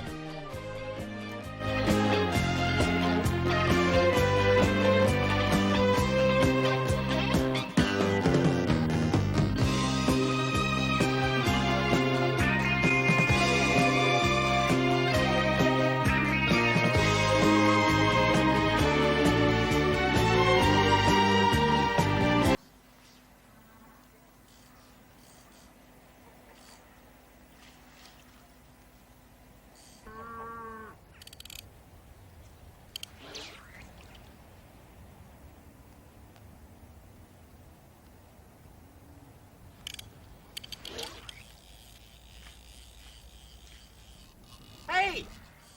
What's that then? Well, it's either a fish or an electronic chip-sized Russian submarine. I don't get this. Well, here's me with £100 worth of gear. What you've got is £2 worth of stick and a bent pin and 3 fish. Why not? Oh, I know. You brought the fish with you, didn't you? Smuggled under your coat. No fish here. All you need is talent and intelligence. There's plenty of fish. Where? Hey, what's you doing? That's our lunch. There's not enough here to waste a toothpick on. On the other hand, we could have them stuffed and mounted as a reminder of what not to spend £100 on. Is that remark called for, dear? There we are. Right, I'm off. Oh, are you? Well, I haven't caught anything, you know. Lunchtime. We're having just the tip.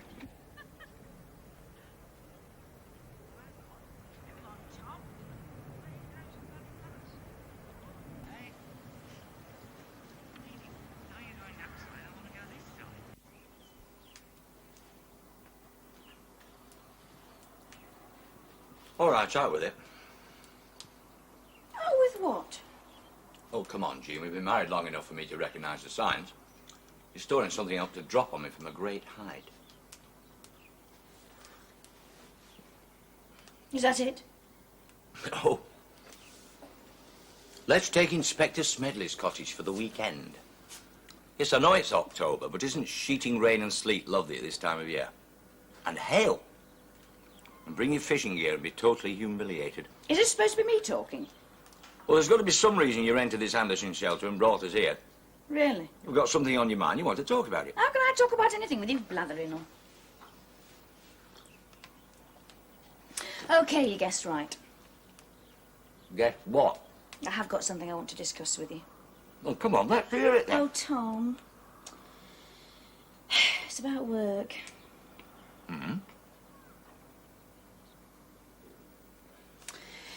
I've heard there's a place going on the junior command course and that if I chose to apply, there's an excellent chance I'd get it. Well, what's all this about? You already did a 5-week course. What's this?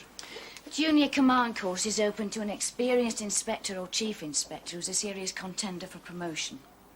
So? Lasts 6 months and it's held at Bram's Hill. Bram's Hill, I've heard of. Where is it? Near Basingstoke. Basingstoke? Yeah. When would this take place? Soon. There's 2 things going for it. One... Good heavens, Basingstoke? Yeah. One, When you're doing your social services course in Dover, at least for 6 months of it, we'll be closer together than Hartley and Dover. And 2,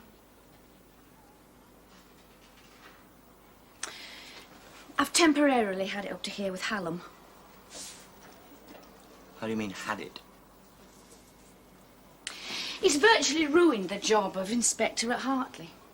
It's now become almost impossible for me to sit in that office making decisions, knowing that at any moment the door will be opened without a knock on it and that man will walk in and try and find fault with everything I do for personal and not professional reasons. But I thought you were learning to cope very well with Hallam. I think I need to get away from Hartley and Hallam for 6 months. I need time to think about the future and my career.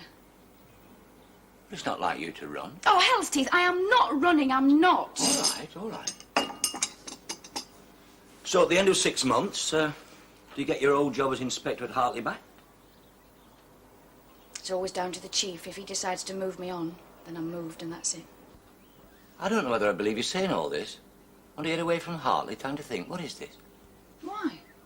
I don't believe that Hallam could have pressured you so much to make you want to leave Hartley, which is enormously important to you. He hasn't pressured me. He's temporarily soured it for me, that's all. Look, it is simply not part of my job to be occupied in my mind and in my time with a continuing irritation from this man.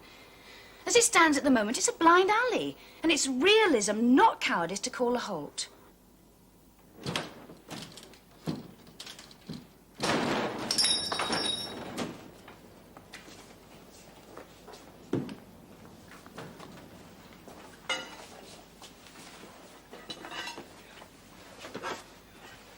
Postal orders, cash, stamps. Anything else, leave off. Eddie, get me a bar of chocolate.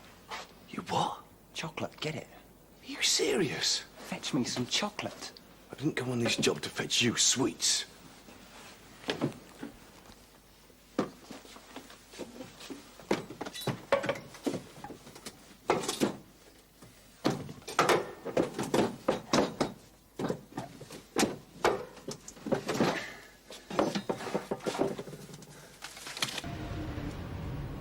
I haven't been to the Lake District in years. Morecambe's my Valhalla. Best fish and chips in the Northern Union. Was it nice, man, the Lake District? It rained most of the time. Well, that's why there are lakes.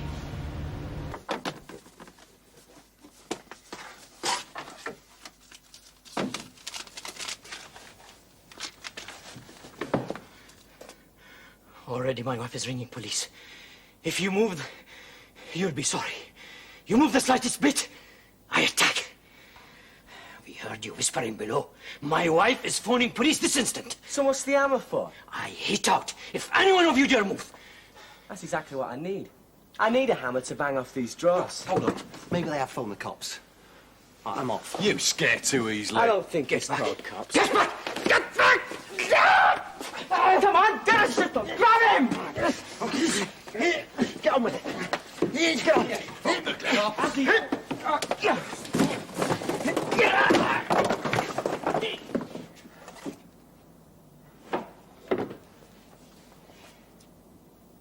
Hartley to 7823. Intruders on premises, sub-post office, Garner Parade. Over. Thanks, 7823. Hartley out. Inspector Darby to Hartley. Yes, ma'am. I'm in the High Street. I'm attending as well. Step on it, Joseph. Out.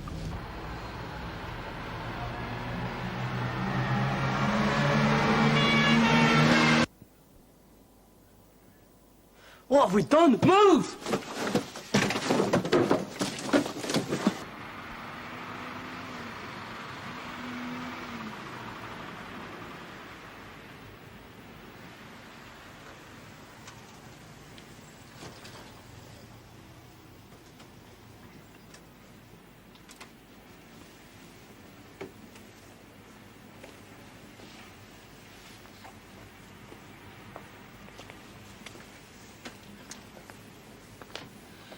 We've got to cover the rear, but there's waste ground at the back.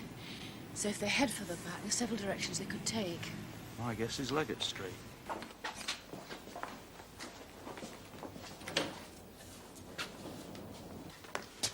Get them! I'll cover it!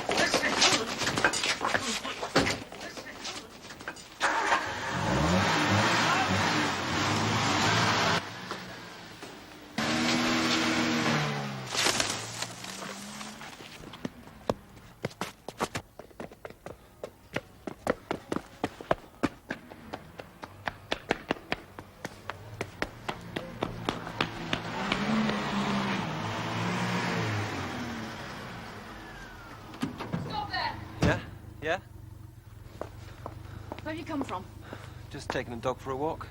Seems to have run off. And where have you been? Just walking. Get in this car. What for? I'm not satisfied with your story. Get in, please.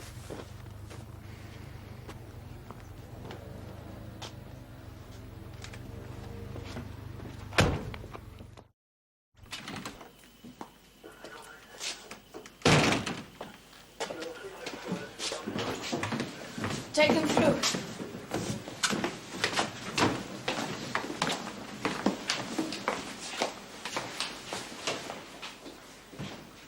That's, Johnny, that's my nephew, Mom. Yes, I know. Joseph told me.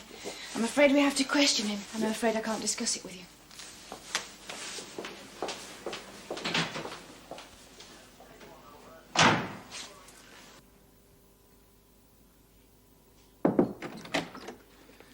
Hello, Jean. What's up? Right. Let's have a précis and then give me the details. Mr. Hamid, owner, sub-post office, Garner Parade, in Hartley Cottage Hospital with severe head injuries. Call from his wife, logged at 21:37. Intruders on premises. I attended, along with Beck, Gallagher and Dutton. Arrived in time to meet two men coming out the front. Eddie Spender and Derek Datches, both known to us for minor offences. A third man inside the premises slammed the post office door and made his escape through the back. Third man? The rear of the premises leads directly onto some spare ground, bounded by 3 roads. I chased around the perimeter to Leggett Street on the assumption that that was the nearest road to the back of the premises. In Leggett Street, I found Johnny Collins. He is the son of George Parrish's sister. Now, he has a clean record, nothing on file, but... But what? Well, Joseph says that he's been a bit of a handful over the years, and it's a miracle he has no convictions. Did Collins say why he was in Leggett Street? Yeah, he said he was walking the dog and it ran off.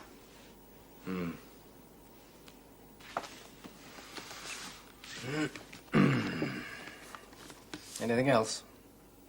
The 2 arrested wore gloves. I spotted the hand that slammed the post office door. It was gloved. Johnny Collins had no gloves.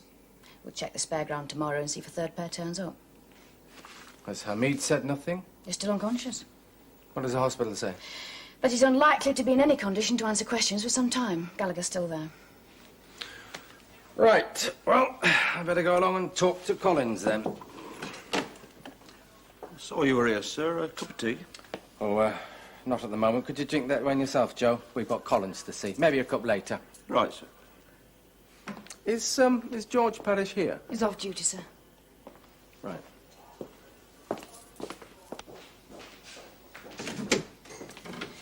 This is Detective Chief Inspector Logan. Now, you live with your mother, Johnny. Aye. We sent a man round. She's not at home. She's away. Where?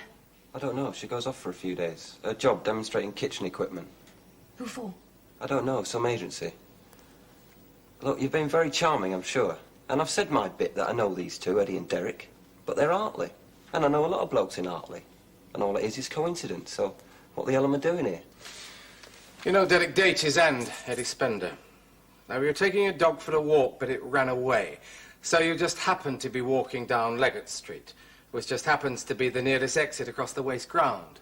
The nearest exit from the rear of the sub-post office at Garner Parade. I can't help that. It's coincidence, just pure coincidence. We don't think so. Well, what are you saying? I was searched. Was there anything stolen on me? There was a third man who closed the front door and made his escape through the back. There was £500 in postal orders found near the rear exit, either dropped or abandoned by that third man. Well, take my prints then. You won't find them on the notes or anywhere in the place. Datches and Spender wore gloves. You wore gloves. It's a nonsense, this. It's crazy. I was walking dog. Well, we're checking up to see whether you have a dog. When the officer called at your house, there was no signs of one. Well, it'll be around the place. But so far, no dog. Now, you admit that you know Datches and Spender. I mean, do you really think you can hand us all this? I mean, for God's sake, be intelligent. You went on a job to steal some postal orders and it all went wrong. And now a man is seriously ill. And it's down to Datches, Spender and you. And we've got Datches and Spender banged to rights. No, it's down to you. Exactly what do you mean by that? You want to rope me in on a robbery.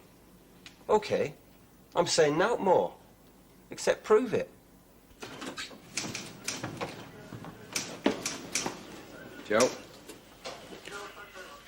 Mrs. D's in the interview room with Mr. Logan and Collins. Has he been charged yet? No. We'll shortly charge the other two, though. How's it look, Joe, for Johnny? It's not good. Why don't you take a pew in her office? Right. George, do you want a cup of tea or anything?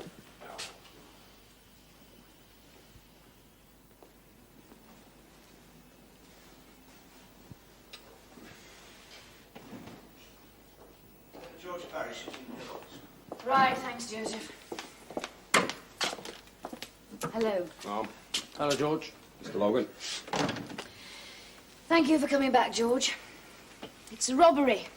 Sub Post Office Garner Parade. 2 men caught bang to rights. A third man we picked up near the rear exit. You're Johnny. He's not been charged yet, George. Now, obviously, we can't discuss this case with you, but Johnny's mother has to be seen. She doesn't appear to be at home at the Collins address. Do you know where she might be? Well, she does this demonstrating kitchen equipment. I know the agency that gets her work, Boswell's personnel. But often she's out of town, Manchester, Liverpool. Right, thanks, George. We hope that when Hamid recovers, he'll identify the third man. Yes. You know, I used to bring Johnny in here when he was young. He was a particular favourite of your predecessor, Ma'am, Mr. Widdop. When he was growing up. Well, we all thought one day he'd join the force. I'm very sorry, George. Yes, Ma'am.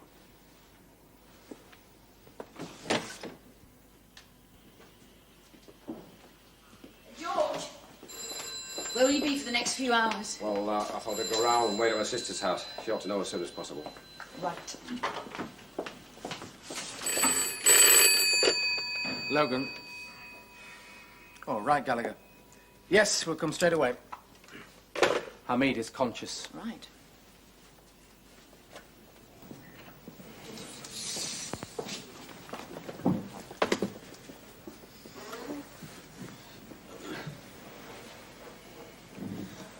Mr. Hamid? Can you hear me? Yes. I'm from the police. Detective Chief Inspector Logan. The robbery tonight, there were 3 men, yes? Robbery. Can you describe the men who attacked you? I don't know. No, I don't know. Mr. Hamid, can you tell us anything about them? I was attacked. How tall were they?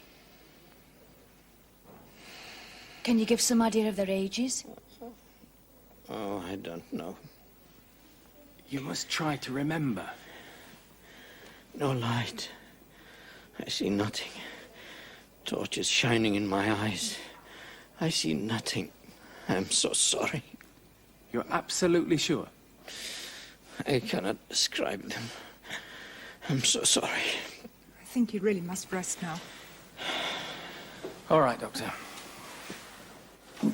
David. So, no witness. I don't think we'll be able to hold Johnny Collins much longer, unless forensic comes up with something, and that probably won't be until morning. He did it, I know. And we're going to prove it. Well, this is very unfortunate. Any other reports? Constable Gallagher has to write his. Why none from Constable Gallagher? He was at the bedside at the hospital most of the night. I don't think this report by Sergeant Beck is very well put together. More importantly, there's no mention of Sergeant Parrish as being a relation of one of the suspects. Well, obviously, we're very concerned about George Parrish and his feelings. I don't know the exact relevance. Mrs. Darbley, I'm asking you why there's no mention in reports that the uncle of one suspect is a serving officer in the section investigating the case, and that most certainly is a relevance. I've said I'm concerned about George Parrish's feelings. I don't see the exact relevance at this moment in time. I'm not interested in what you consider relevant. I want in front of me the fullest reports containing all the information. You've made yourself clear, Mr. Hallam.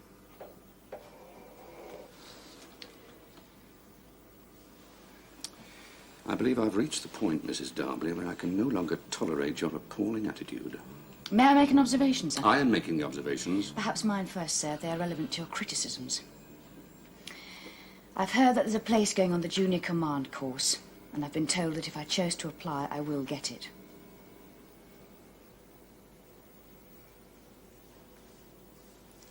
I see. However, there is one complication.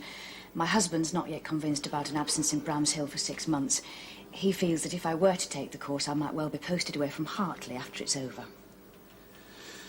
So, decisions affecting your future police career are in your husband's gift, are they? It will be a joint decision, sir. Well, your husband's quite right. Just because you're away for 6 months, bobbying doesn't stop in Hartley. There is no guarantee you get your old job back.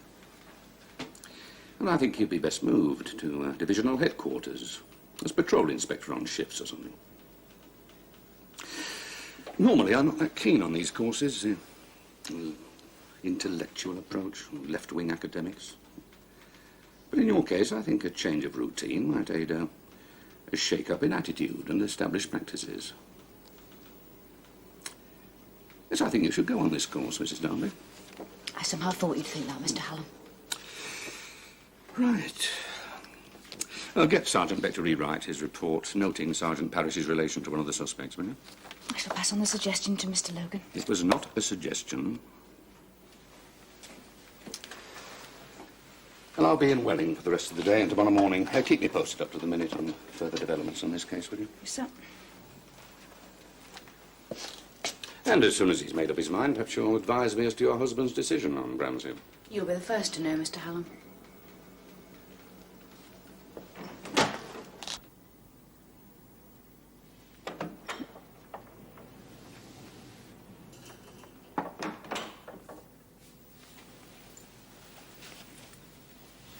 George, Kate, what are you doing here? How'd you get in? this is Lamont, next door. Why are you here? Sit down, Kate.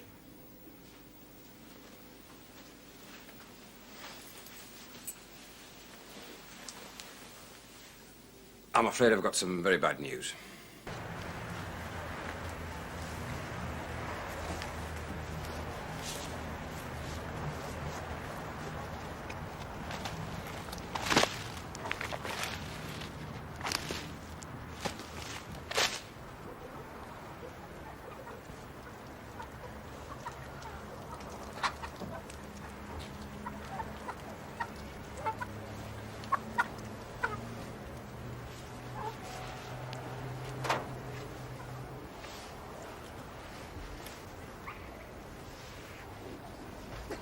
Sarge, I found them. They're in here. What the hell are you doing? What? You don't touch till they've been photographed in situ. What they teach you at training school? Not a lot. I still don't get it. You can't get fingerprints off gloves. They're black gloves. They look identical to the other 2 pairs. Prove to us there were 3 of them on the job, all right? Yes, Sarge. They're convinced Johnny was the third man. Well, he wasn't. He wouldn't be. Oh, you know Johnny. He'd never do a thing like that. Rob a post office, hurt somebody. Kate, he's been in trouble before. But not like this. He's been in scrapes before, but this is crime. He wouldn't do it. You're not saying you believe he'd do it? I'm not saying anything. Only, well, this excuse that he was walking the dog. Excuse? What do you mean, excuse? If he says he was walking the dog, then he was walking. Where's the dog now? I don't know. In the house, in garden, in the road. If Johnny says he was walking dog, then he was.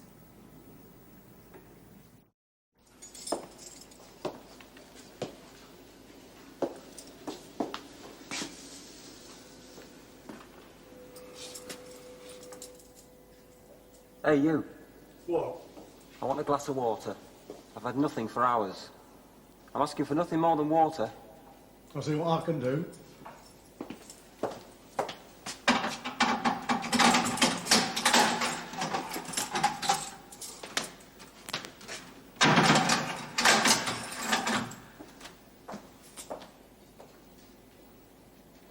Eddie. Yeah? Derek. Yeah? Put your heads to the peepholes and listen to me. What is it? Were you two questioned about third man on job? Aye. Yeah. All right. I haven't been charged. You two walked into their arms, not me. I reckon they're holding back on me because the bloke we hit isn't talking. You hit? You bashed him against door? I bashed him, but it's down to you, Eddie. You what? For making such a noise busting door in. What are you talking about? And you, Derek. I said let's get out of here, but you had to grab our mead. You finished him off. Look, what I'm saying is, and listen, it's because of you two I'm here. Now, I've worked it out, and this is what you're going to do. You two slags are going to make statements saying it was you alone did the job and hit that bloke. Make statements? Are you daft? I'll tell you why you're going to drop me out. You're going to say I wasn't there, because if you don't, I'm going to make a statement. And in it, I'm going to give every detail of the last 5 jobs we've done together, including visit to record shop at Colliston, where a Mr. McLean nearly died because of you, Eddie. I don't believe you, Johnny. You do. You know me, and when I say it, I mean it. What about how many knows who hit him? Are you deaf as well as dumb? He said nothing. I'll be charged like you two. You're a nutter. Exactly. I'll spill the beans on the 5 big jobs we've done unless you let me off.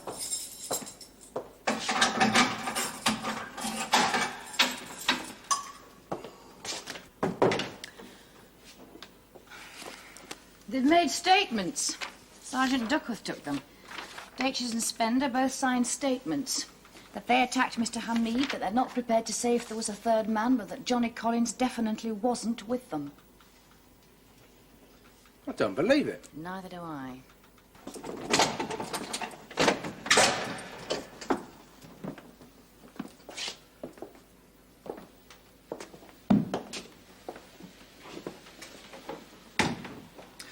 We've read this statement you've signed. Ah, well, I know Johnny Collins. He's a pal. He shouldn't be here because he won't with us. Why are you lying? You think I'm a pervert? I mean, it's obvious to a 4-year-old I'm doing you a favour and telling truth. The robbery and offence of wounding is in itself a very serious charge. Now, you add to that perjury or conspiracy to pervert the course of justice, and you could be adding years to your sentence. What are you talking about?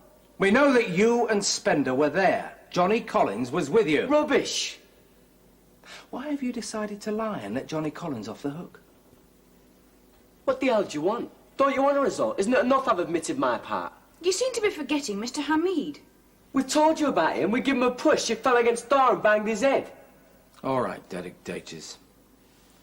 I'm going to start now, and I'm going to take you back over the years that you've known Johnny Collins. And I'm going to find out what it is he's got over you that's forced you into telling this lie.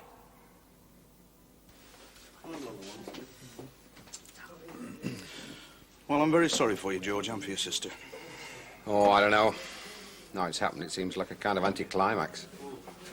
There was something inevitable about Johnny getting into real trouble one day. Maybe that kind of reflected on my lack of checking on him over the years. The feeling that he was a bad un anyhow, and there wasn't a hell of a lot I could do about it.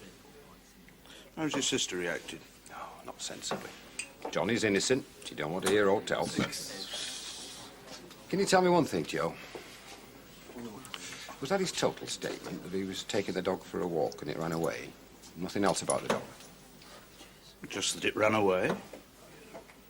Aye. What is it, George? Nothing. Not really anything at all. Nothing fancy. I'm in a rush. Well, you know me, fast and free. What is it?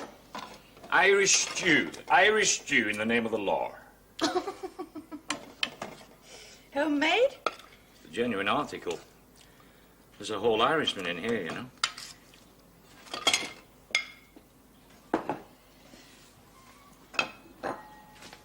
How's George Parrish? Very upset. Was he close to the lad? I don't think he was all that close to Johnny, but he seems to have had a real sense of responsibility towards his sister. Was Johnny charged yet? Not yet. But he was the third man. Well, eat your stew, then we'll talk. It's too hot. Well, it's supposed to be hot. It's a cold country island, like this miserable place. There's been a new and odd complication. The other two have volunteered statements saying that Johnny wasn't on the robbery with them. Volunteered? Mm-hmm. Written statements. And you're quite sure he was there? Yes. Well, that puts you in a bit of a pickle, doesn't it? Doesn't help. Mind you, if you can prove the statements were lies, then by inference, because they were constructed to be a lie, Johnny was there. You know, you've got a point.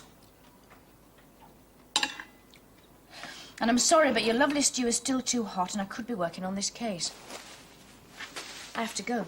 Well, you've only had 2 spoonfuls. That's not enough dinner for anybody. I can eat it for my supper. And I want to talk about this Brands Hill thing as well. Later.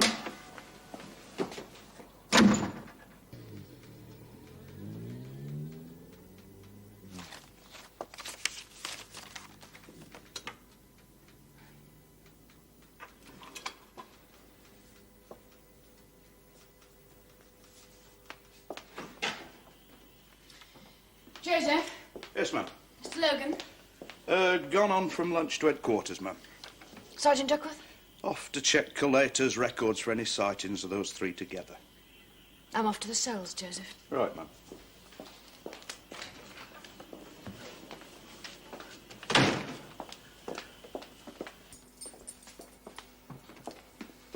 What do you want?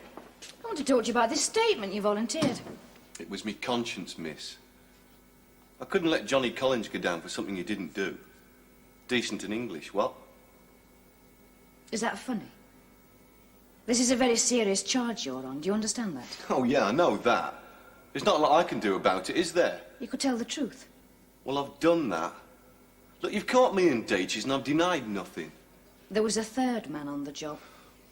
Well, if there was, we must have forgotten his name. Maybe someone we picked up in a pub, but not Collins. It's my belief that Johnny Collins has got something on the 2 of you, and that's why you've offered these statements. Theory of yours, is that? It's no theory, it's a fact. Well, you can try it on the judge. Maybe he'll like it. And that's it, lady. I don't want to discuss it further. All right, we'll leave that. Good. Because I want to talk to you about another job. Job? What other job? A robbery at the sub-post office at Oakwood 2 years ago. Don't know what you're talking about. There were 3 men on that job. One man's description fitted Derek Datches, who was subsequently interviewed. Aye, and let go. How do you know that he was let go? He told me. When? Recently. Came up in conversation, did it? Why not? Why? Did he tell you because he knew you'd be interested, because you were on the Oakwood robbery with him? Who says so? I say so. Well, good luck to you. We don't rely on luck, Spender. The way we look at it is this. There are 3 of you. One of you has to be brighter than the other 2. And either you or Datches is going to realise that it was a very grave mistake in volunteering those statements. Because when we break them, it points to a 3rd man being there, Collins, and adds the serious charge of conspiracy to the mess you're already in. Most unusual for you to volunteer a statement. You've never done it when you've been locked up before. We know Johnny Collins, and just because you picked him up doesn't mean to say he was on job. There was a 3rd man there. A 3rd pair of gloves and a pile of money orders by the rear door. It wasn't Johnny. How long have you known him? Years. How many? Don't know. I'd recommend something to you, Datches. That you cooperate in answering the questions you can answer. Because when you change your tune and decide to tell the truth, you're going to find yourself in an awkward position, and you may be looking to us for a bit more sympathetic treatment. We're sticking to our story. Story? Yes, that's a good word. That's what I think it is. You volunteer statements. The only reason can be that Collins has some hold over you. Then Spender withdraws his statement. Suddenly, there you are alone, admitting you were on the robbery and involved in the assault on Hamid. What do you mean, Spender withdraws his statement? The point I was trying to make. One of you has to be brighter than the other 2. Spender withdraws his statement. That indirectly points to Collins being there and leaves you carrying the can in writing for the assault on Mr. Hamid. Has Spender taken back his statement? Work it out, Datches. I'm not here to answer your questions.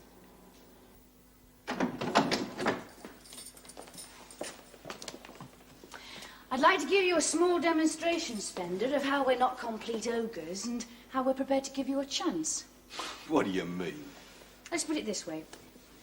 If Datches withdraws or denies his statement, then we're left with your statement and the conclusion that you alone attacked Mr. Hamid. Is he changing his statement? My question to you is, do you want to withdraw yours?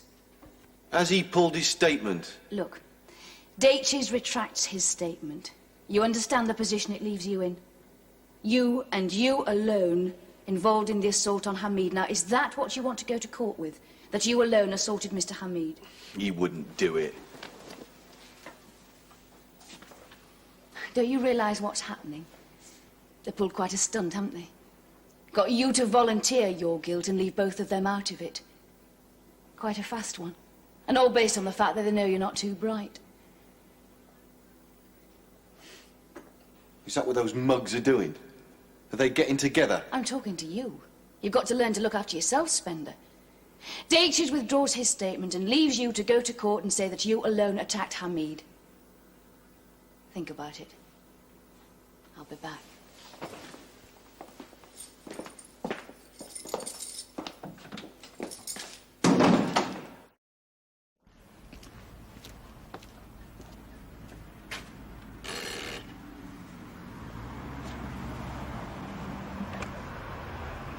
Hello, Mrs. Lamont. Oh, excuse careless, Mr. Parrish.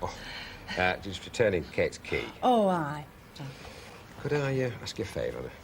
Kate's back. I'm afraid I've had to give her some bad news of a confidential nature. I was wondering if you could pop in and see her this afternoon, see if she's all right. Yeah, of course, so I'll be delighted. Thanks, Mrs. Lamont. Mrs. Lamont, could I ask you to tell me something? I seem to remember a few months back Kate said that you look after the dog when she goes away.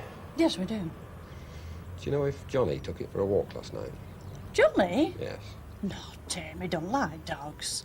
And Sutty knows it. Kate does too, that's why she leaves the dog with us. But last night, he didn't take her for a walk, 9-ish. Oh, Sutty were with us.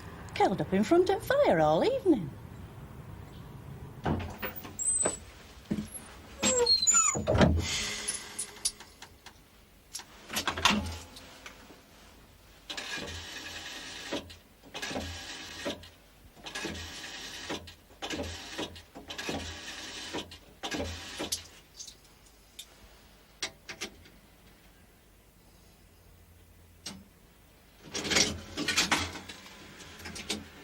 Hello, Joe. It's George here. Can I speak to the boss, please? Urgently. Yes, you wanted to see me. I want to withdraw my statement I volunteered. Do you want to put that in writing? You're not obliged to say anything Don't unless give you me wish all to that do so. bull. I want to tell you what really happened. I'm not carrying can on my own. Who attacked Mr. Hamid and caused his injuries? Johnny Collins. Now you're thinking properly.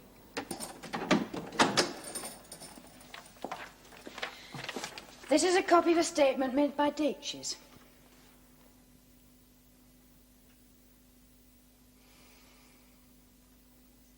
Yeah, well, I want to put my side of it as well, then. You're not obliged to say anything unless you wish to do so, but anything you say will be taken down in writing and may be given in evidence.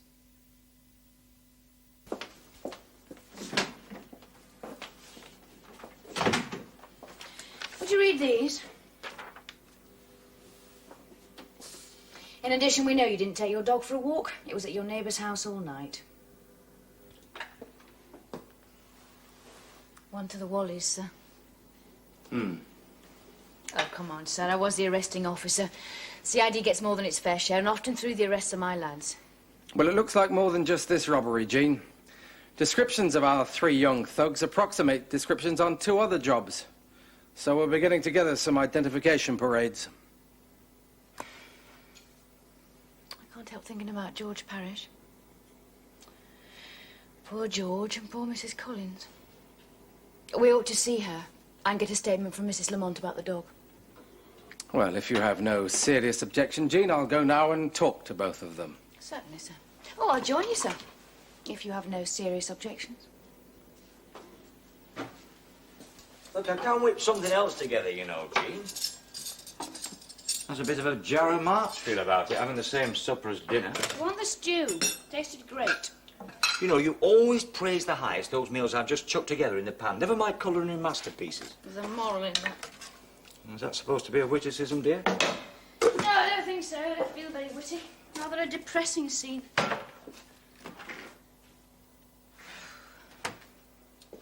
George Parrish's sister like? Older, not a well lady. It depressed me to think whether I might end up like her if ever I lost you. Oh, that's a charming thought. Well, I've been thinking a lot about the future, Tom. Oh, so you made up your mind about Bram's Hill, then, have you?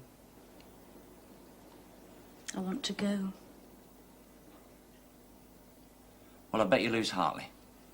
And when that's sunk in, you'll be a very unhappy lady inspector. Don't overestimate the situation. Don't underestimate me. If, when I've had 6 months breathing space, time to think, I decide I want to come back here, I will dig my heels in. I will get back to Hartley.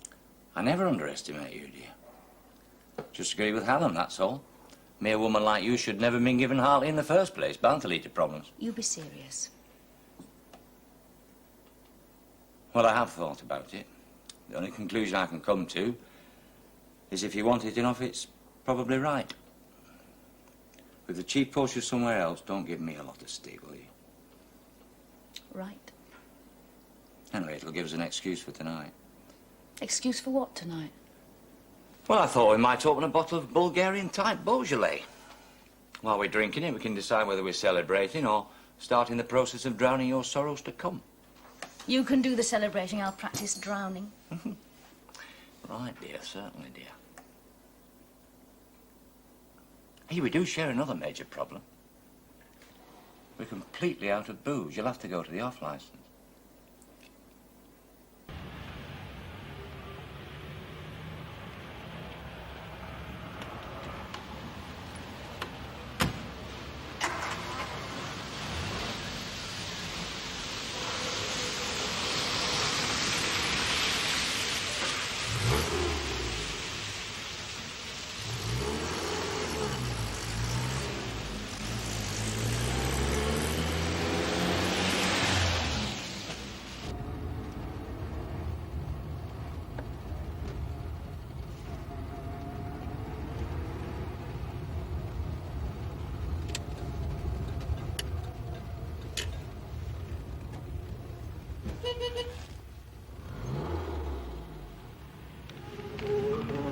Where are you going?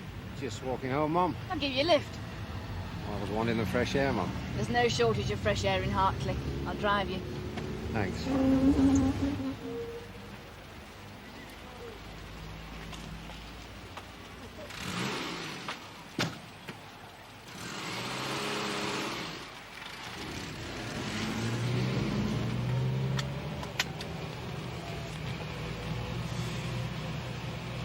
I haven't told my wife yet, Mum. About Johnny. She's going to be as stunned as cake.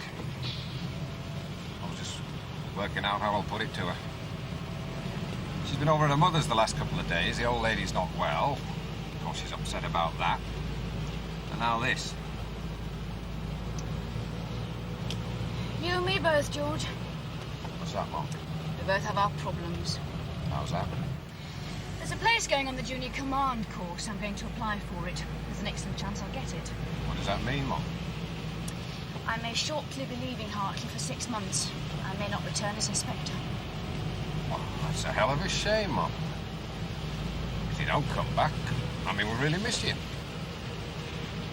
Do you think you'd be better off then, Mum? I have to think about the future. There's always decisions got to be made about that. You're not simply going to disappear in a flash? No.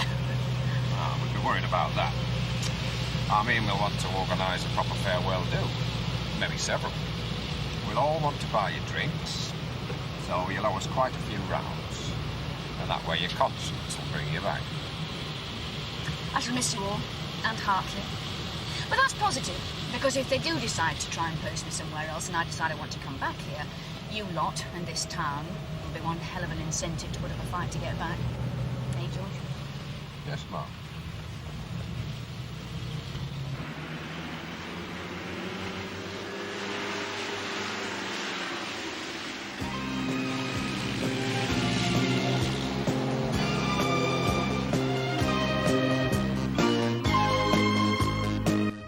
Next on Drama, we catch up with London's finest police. The good folk of Sun Hill are on the beat. In the bill.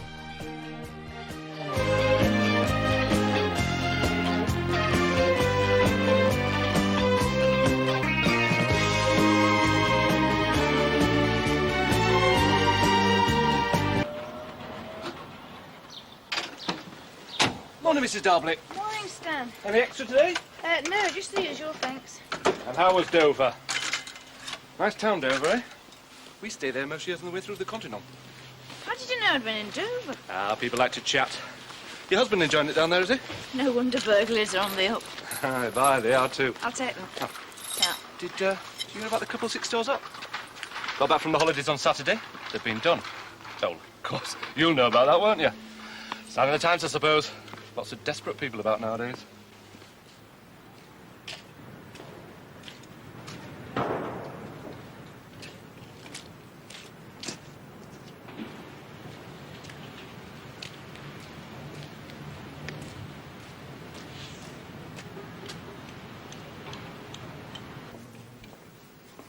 What are they this time, Cyril?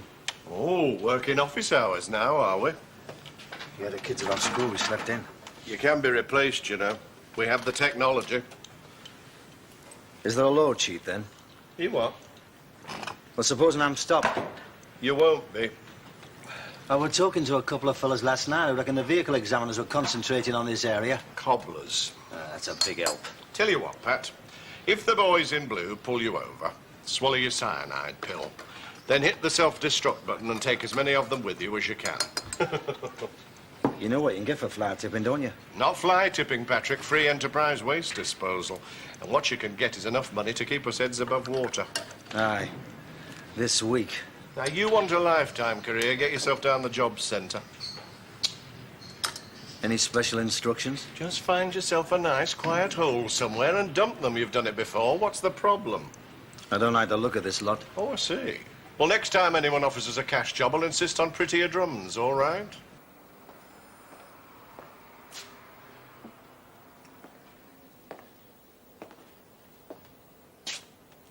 What can we do for you, love? I want to get rid of this. Oh, yes. I don't know how to go about it, you see. Not really, no. Well, I thought it might be dangerous. It's an empty box. It's gone. What's gone? What did you think was in here? It was a snake. A snake? What sort of snake? I don't know. It belonged to Henry, so I expected it was poisonous. Henry? My husband. He died 2 months since. I think he lost the will to live when beer went up to 12 shillings a pint. It was this snake, was it? In the attic it was. A pet, I suppose. Would be. Make good pets, the snakes, Sarge. I like them. That doesn't surprise me. Where have you been? Calling nature. You don't leave the desk unmanned, you know that. Sorry, Sarge. Now then, Mrs. Harding. Millie Harding. What did this snake look like, Mrs. Harding? Box is empty. We've been through all that. It was about, 3 feet long and sort of greyish with darker blotches. Sounds like one of the Viperidae. The Viper family, Sarge. Was it licensed with the local authority, Mrs. Harding? You see, under the Dangerous Wild Animals Act 1976, you need a licence from the local authority to keep venomous snakes. We could work back from that, maybe. Find out what snake it was. I mean, some of the Viperidae can be very dangerous if you don't know how to handle them. I mean, the blunt-nosed viper and the horned viper. Well, they're both potentially lethal, Sarge. Put the kettle on, Peter. Kettle, Sarge? Demonstrate your expertise in tea-making. Right, Sarge. Now then, love. In the attic, you said? That's right, Sergeant. Just the one, was it? In a glass tank. I didn't know he had a glass tank. And he kept it in the attic? Oh, Henry kept a lot of stuff in the attic. To remind him of better times, he said. I wasn't allowed up there. I see. I used to hear him talking up there. Thought he was going balmy, talking to himself. I expect he was talking to that snake.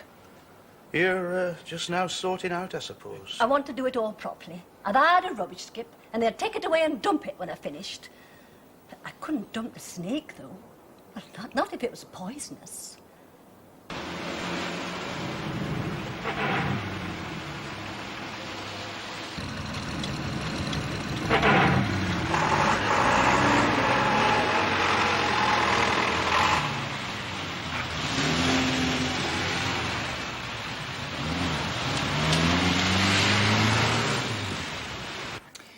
Yeah, well, George Parrish is all right.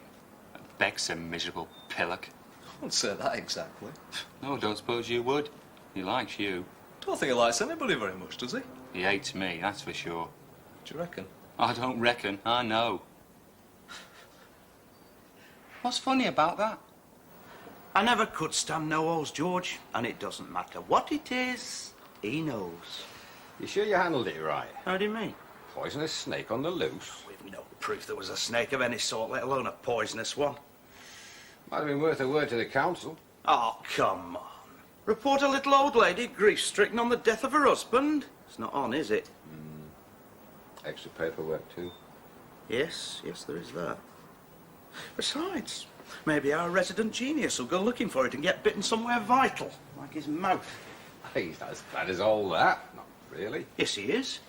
Tell you what, he sold his allocation of dance tickets first day out. There's more to being a good copper, George, than shifting tickets to the annual dance. Mind as organiser, I can see you might have lost sight of that fact. Oh, you not sold yours, then? Not yet, no. Well, you best get a wriggle on, Joe. All right, I should have given the caterers the final tally yesterday. Yeah, well, it just so happens that the people I normally sell tickets to had already got theirs this year. What, someone beat you to it, did they? Looks that way, doesn't it? All your regulars? Near enough. Bit cheeky. I'd say so. Who was it, you know? Oh, yes, I know. I may not be a know-all, George, at least I hope I'm not, but that is one thing I do know, yes. Sims? I'm glad you find it funny. He probably didn't know. Why not? He knows everything else. Well, you're going to give up on the tickets, then? I most certainly am not. In fact, if you finish your tea and feel up to minding the shop... I think I can manage that. Then I will take a short walk round the manor, drum up a little public goodwill, a bit of festive spirit among the customers. Hey, Joe, don't forget what the boss lady said about wanting bodies at the dance to tally with the tickets sold. Very right and proper too, but I still don't see what we can do to make sure they all turn up. It's tickets they're buying, not handcuffs.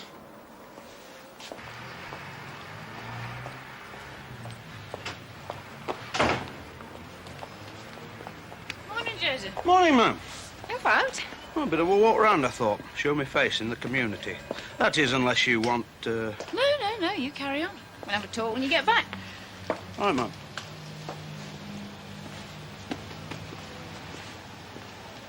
No problems at all? Oh, nothing we couldn't handle, Mum. Reports and messages are on your desk.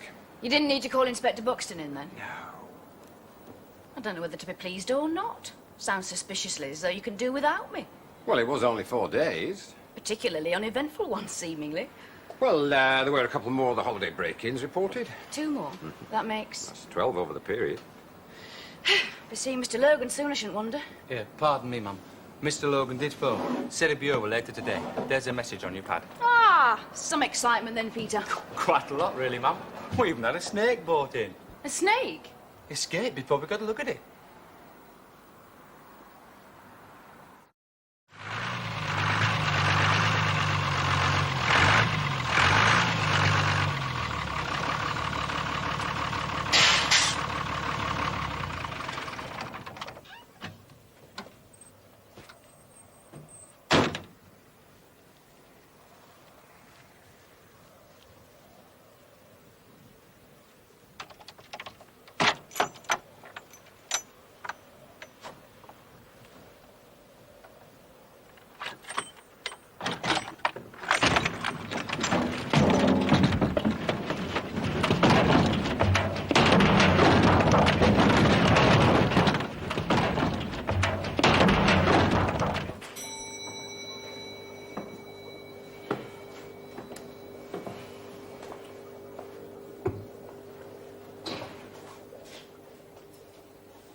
Mr. Beck? Sydney. What can I do for you? Keeping busy, are you? Oh, we don't do much over the counter these days, but the mail order side's steady, pays the overheads. Could be a postman, eh? The livestock doesn't go through the actual post, you understand. Difficult to wrap. I never understood the fascination, you know. I never understood the fear. We had a woman in this morning, a Mrs. Harding. Reckon she'd lost a snake. Why? What type was it? Seems it may have been a viper of some sort. Nay, I hope not. Dangerous, eh? I'll say. Unless it were an adder, it'll die for sure. Too cold and wet up here for most vipers, you see. You got any, have you? Oh, we don't stock the venomous exotics. Too much red tape these days. And they're a bit specialised even for mail order. Not a threat, though, you reckon, this one that's escaped? Oh, no. Pity she's lost it, mind you. I'd like to have seen it. They're handsome animals. Morning, Mrs. Dawkins. So, business is good, then? No business is good these days, is it? Except yours, maybe. Keeping your head above water, though, eh? Oh, yes. It's worth celebrating that, I'd have thought. Celebrating? We're having our annual dance Saturday. And as luck would have it, I've just got a few tickets left. I don't go much on dancing, Mr. Beck. Ah, but your lass does, doesn't she? And you've not taken her out for months, have you? Now, be honest. Oh, I don't know. We've got the Jubilee Hall again. It's a live band. Well, it's a group. Bar extension, drinks at club prices, free buffet, and all for £3 a head. How many do you want? All right, I'll take 2. That'll be £6 to you, Sydney. And you'll not find a better bargain anywhere in Hartley. If you say so, Mr. Beck. Well, you'd know more about that than me, wouldn't you? Sorry. Still do a bit of general dealing on the side, do you? You know very well I don't. Ta. Nothing falling off lorries in your vicinity anymore? There never was, Mr. Beck. That were all a mistake. If you say so, Mr. Dawkins. Right. See you at the dance on Saturday. If anyone should offer you the odd domestic item at knockdown prices, coloured telly out like that, give us a ring, eh? You can rely on me.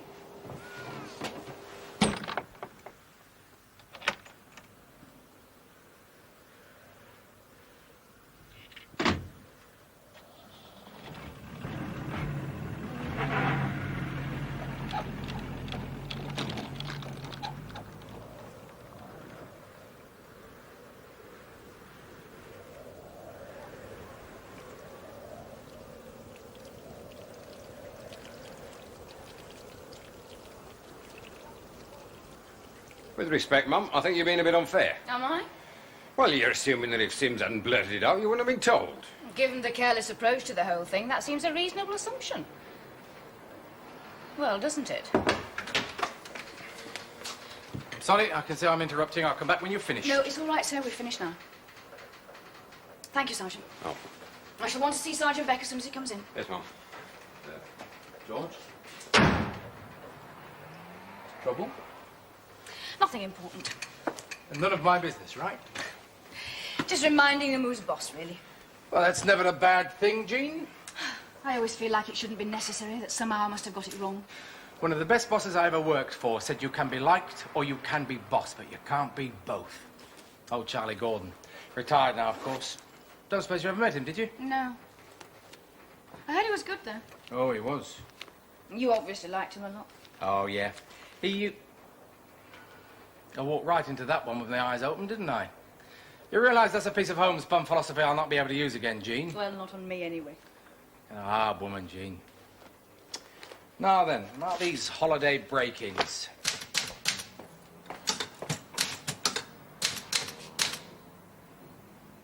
So.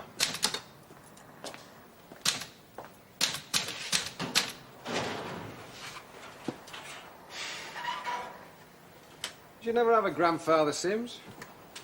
Everyone had a grandfather, Sarge. You can't avoid it. Pity yours didn't give you the same advice mine gave me then. What was that? The 4 golden rules in any service. Keep your bowels open, keep your mouth shut, always stand your corner, and never volunteer. I bet he never made Chief Constable, though, did he? No, son. You didn't make trouble either. I didn't do it deliberately, Sarge. Did you not? Accident prone, is it? Nobody told me she weren't supposed to know. Not that she wasn't supposed to know. Not exactly. Well, what was it then? Exactly. Get on with your work. Foot patrol on Armill Estate, Sarge. Right. 30 Highview Road. And 15 Low Rise. Now take a good look round them both, because they're neither of them due back for another week. Right, Sarge.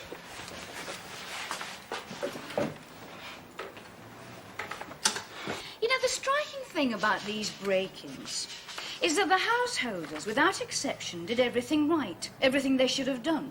They locked up properly, they cancelled the newspapers and the milk, they told the neighbours they were going. When I just came from, even left a light burning on the landing. How many men can you spare, Jean? I can't spare any. It's old ground, but I want to do another house to house. All the streets where there have been break-ins. What about CID? What's Bloom and young Peterson going to be doing? Well, they need to concentrate on the latest ones, Fresh Trail and all that. So my lads get to knock on the doors of people who didn't see anything the first time round and will have forgotten what little they did see by now. PBI, Jean. Always get the rotten jobs. PBI? Poor bloody infantry, is that what we are? Now, look, somebody must have seen something. They're not hitting these places on spec, are they? So all we need to decide is how many men you can let me have, and then I'll take you out to lunch. That's very kind of you, sir, but I won't have time for lunch, not today. Make time. Oh, I've got a mountain of paperwork to catch up with, and I want to be here when Joe Beck gets back. He and I have things to discuss. You and I have things to discuss. I've a proposition to put to you. Joe Becker keep. Do him good to sweat a bit.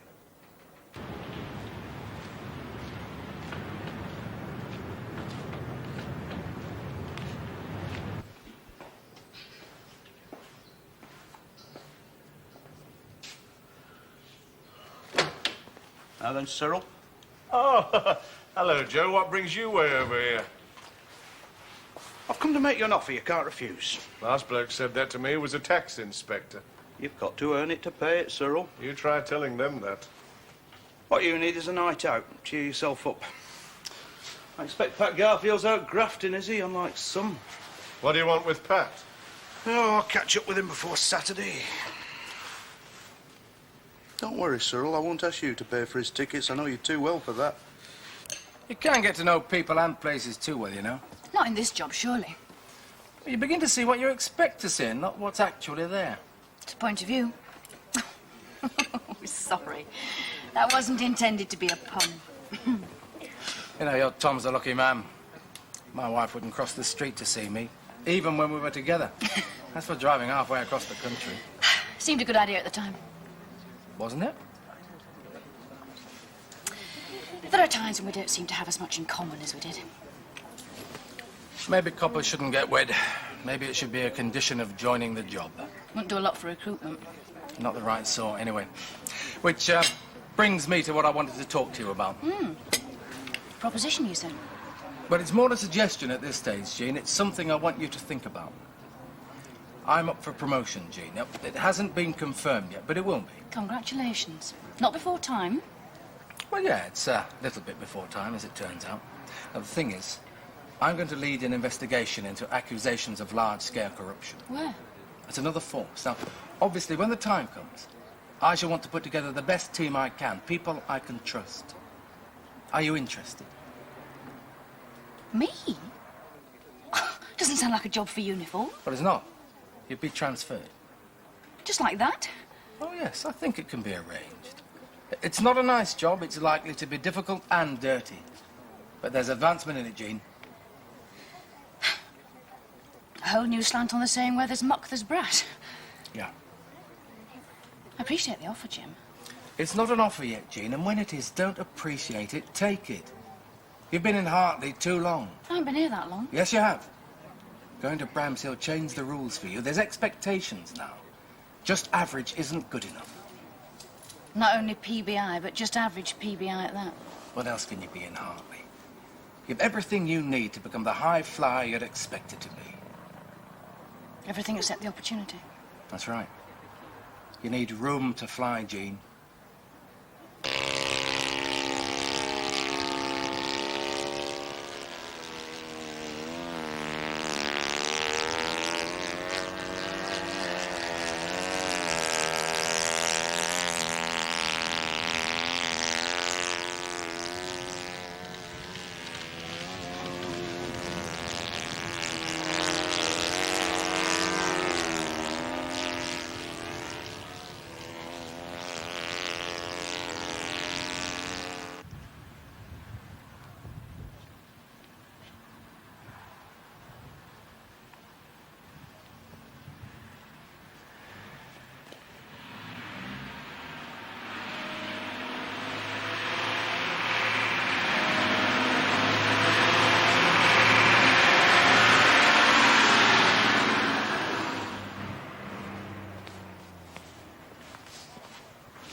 With respect, ma'am, it was empty. That's the problem, surely. This snake, whatever it is, could be on the loose anywhere. I've checked. I'm reliably informed it'll be no real threat and that our climate will kill it eventually. Immediately, according to Sims. He could well be right. Only if Hartley was on the Arctic Circle. I'm afraid I'm not an expert in these matters, ma'am. I don't like to be misled, Joseph. That was not my intention, ma'am. It was Sims's intention, an attempt to cover up for you, seemingly. I like that even less. Well, he does have a tendency to try a bit too hard sometimes. Yes, well, it's you I'm concerned with at the moment. I did what I thought was best, ma'am. I'm sure. And all from the best possible motives. Right. Mostly. I know how much you enjoy paperwork.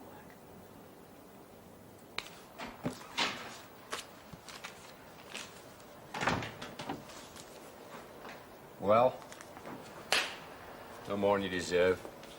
All right. Aye. You won't take it unsold and you're £6 short. Oh, there's no pleasing anybody today. If you sold what you say you sold, you're £6 short. I left 2 tickets for Pat Garfield. I've got to go back and collect the money. Garfield? Driver, works for Cyril Pybus. Oh, yeah, I remember. Used to work for one of the big outfits before they went bust.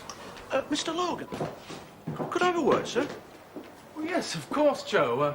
Private, is it? No, not particularly, sir. I was just wondering whether your lads in CID had fixed you up with a ticket for the dance on Saturday. No. No, as a matter of fact, they haven't. Maybe I'd better go back and have a word with them. No, there's no need, sir. As luck would have it, I have 1 ticket left. Well, that's very nice of you, Joe. That's very kind indeed. I appreciate that. Thanks very much. I'll buy you a drink Saturday. Cheers. No, you're £9 short. Got to go soon. Yeah, I know. Bring it in then. I'm trying. What's up? The controls got dead. Part of.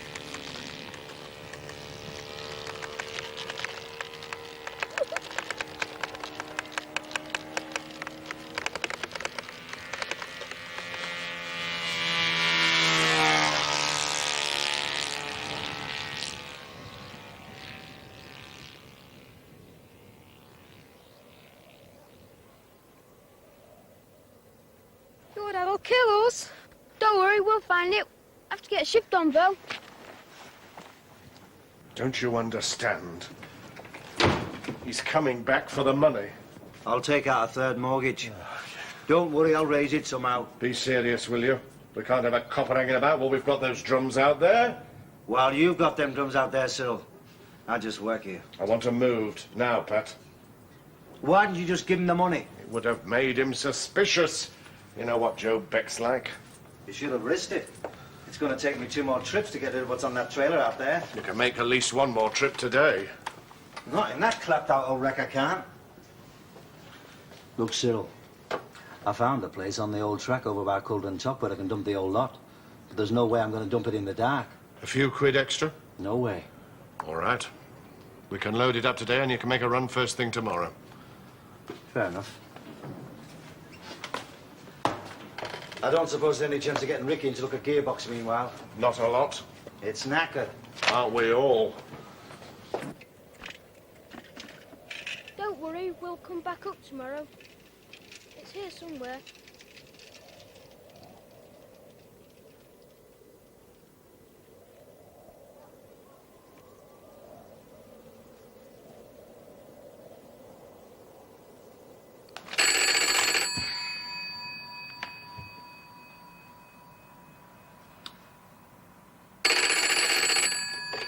Yeah.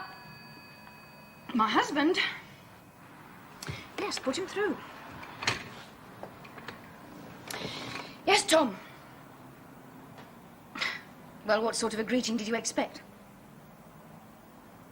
Obviously, I got home all right, yeah. What? Well, I should have thought if you were that concerned, you'd have phoned long enough before now. So, whose fault was it that the weekend was a disaster? I am not about to apologise to your trendy new friends for what I do. Yes, I was, and you were no help. Listen, a lot of wives wouldn't cross the streets to see their husband. I travel halfway across the country, and for what?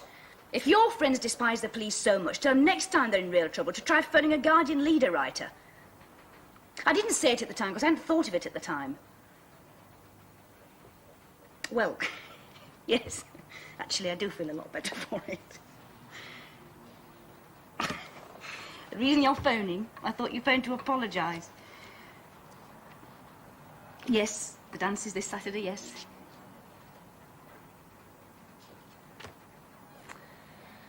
Oh, Tom, you promised. Yes, you did.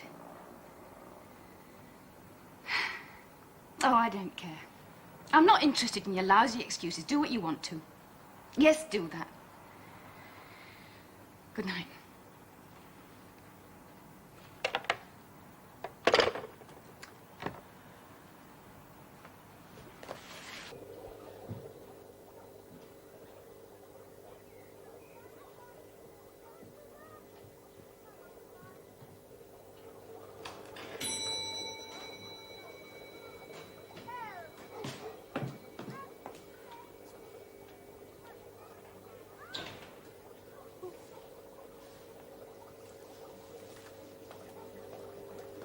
Yes? Oh, fancy. All these years I've lived in Hartley, I didn't know you were here. Oh, we don't do much passing trade. Not in this line. Mind you, I shouldn't be surprised, really. There was a snake in the attic I knew nothing about.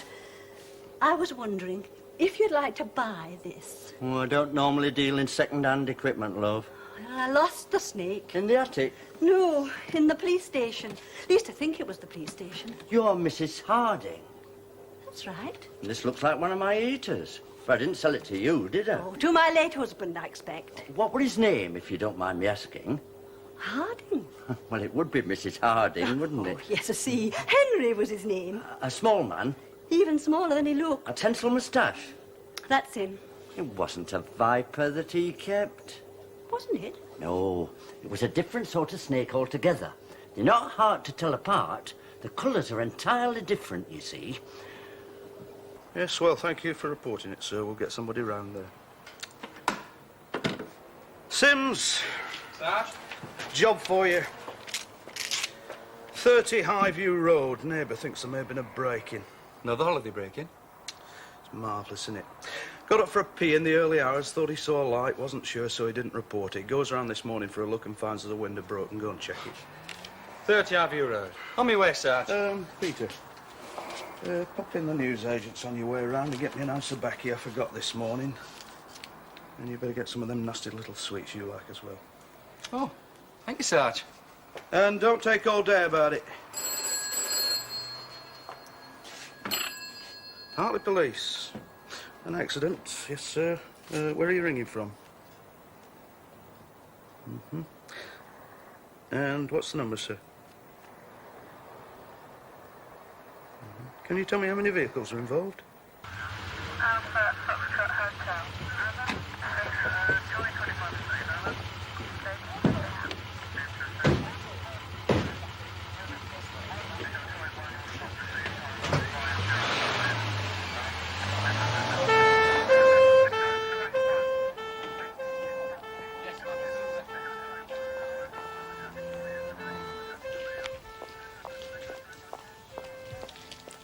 Driver. Unconscious. Looked pretty bad to me. Mechanical failure, would you say? Well, there's no one else involved. What was he carrying? Oh, I can't find any paperwork.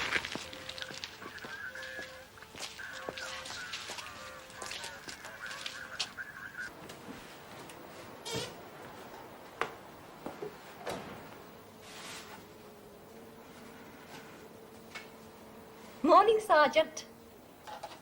Mrs. Harding? That nice man you sent me to. Sidney Dawkins? Oh, was that his name? He told me to mention to you that I'm coloured blind, and what I lost was a corn snake. We'll bear it in mind. Colours are very bright, apparently. Should be easy to spot then. And I've brought you this, What is it? just by way of a thank you for your kindness. No, I'm sorry, Mrs. Harding. We're not allowed to accept presents. It'd be more than my job's worth. Oh, it's nothing much. And it reminded me of you. Just hang on, Mrs. Harding. I'll be right back. Mr. Dawkins said they make lovely pets. Hartley receiving, ma'am. Sergeant Beck here. At the accident, Joseph. Get onto the brigade, will you? Tell them we've got a possible chemical spillage here. Drums, and we don't know what the contents are.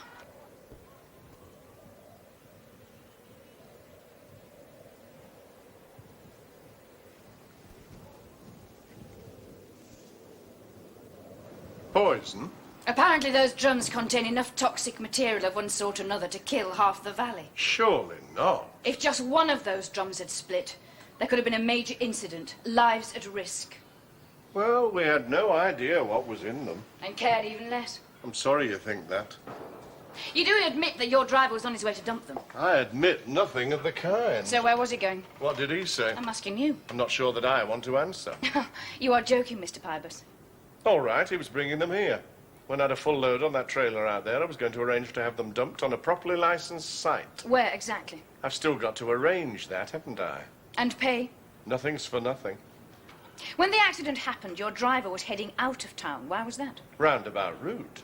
Potentially hazardous load. He didn't want to come through the centre. You said you didn't know what was in those drums. We didn't, not exactly. We knew it weren't second-hand talcum powder, though.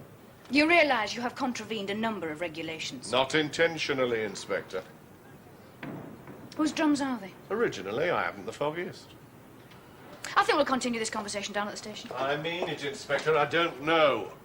I don't suppose the outfit who subcontracted the job out to us have any idea either. Or the ones who subcontracted it to them. Wait a minute. Are you saying that you were collecting these drums from another transport firm, who were collecting them from yet another transport firm, and so on down a sort of chain of subcontractors? Might be half a dozen of them, for all I know. You don't expect me to believe this? Well, that's the way it works. Where's the profit in it? Are you kidding? Do you realise how much it would cost to process that stuff and make it safe? The manufacturers can pay a fraction of that to have it dumped. It's enough for a few people to make a few quid. Where there's muck, there's brass, Inspector. So I've heard. Mind, there's more muck and less brass these days. You will be very careful not to try and dispose of your share of that muck without the necessary paperwork, now that you know what it is. Aye, I will. Don't worry. And the drums in the accident and the third of a load on the trailer out there are the only ones that you have handled. They are. Thank you for your cooperation, Mr. Pleasure. Pybus. Oh, Inspector, would you mind doing me a favour? Would you mind returning these tickets to Sergeant Beck? He left them for Pat Garfield. But poor old Pat will not be doing much dancing for a while, I reckon. When did you leave these? Yesterday morning. Did you happen to notice a trailer parked up in the yard? I saw it, ma'am, yes. How many drums were on it? I didn't pay that much attention. I certainly didn't stop to count them. It was about 2/3 full. 2/3 full. Something like that. It's only 1/3 full now. So they weren't bringing drums to it, they were taking drums from it. George, go down and invite Mr. Pybus to join us here for a chat. About the accident? About the illegal dumping of dangerous chemicals and where exactly they've been doing it. It's here, Mark. I found it.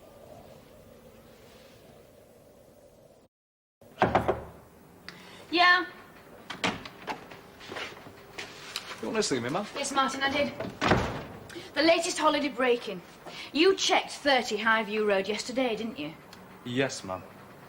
I'm sorry, ma'am. Why should you be sorry? Well, it's broken into 12 hours after I checked it. Feels like I must be to blame somehow. Oh, don't worry, I'm not holding you responsible. Not unless you checked all the others 12 hours before they were broken into. No, ma'am. This is the first time it's ever happened, ma'am. Yes. Well, Martin, what I wanted to ask you was if you noticed anyone hanging round. Anyone at all who made you suspicious even for a moment. Been over and over it in my mind, ma'am. Nothing made you uneasy. There was nothing, ma'am. Nothing. Even the dustbin was empty. Right, thank you, Martin. Ma'am?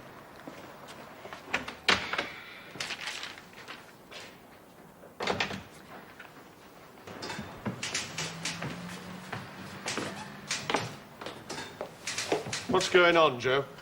Take a seat in the interview room, Cyril. I'm not best chuffed at being dragged down here like this, you know. Try to be sensible, Cyril. You weren't dragged down here. If you'd been dragged down here, you'd have finger marks all over your collar. Interview room.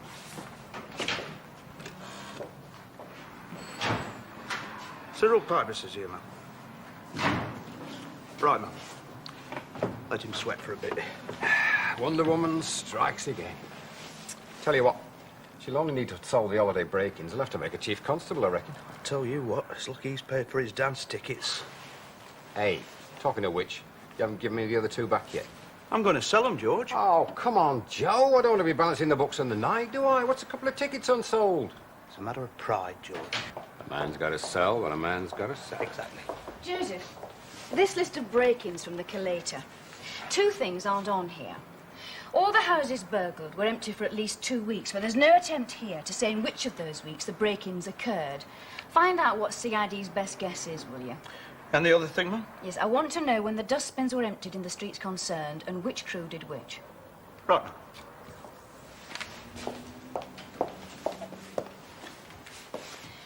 I don't want any interruption, right? Right, well.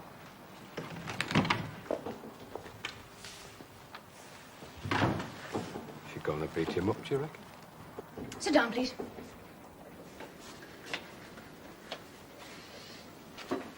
Why have I been brought here like this? A semi-trailer, fully loaded with drums of dangerous chemicals, was parked in your yard. You then transferred some of those drums to a smaller vehicle for dumping. You have been fly tipping, Mr. Pybus. Prove it. I will. Believe me, I will.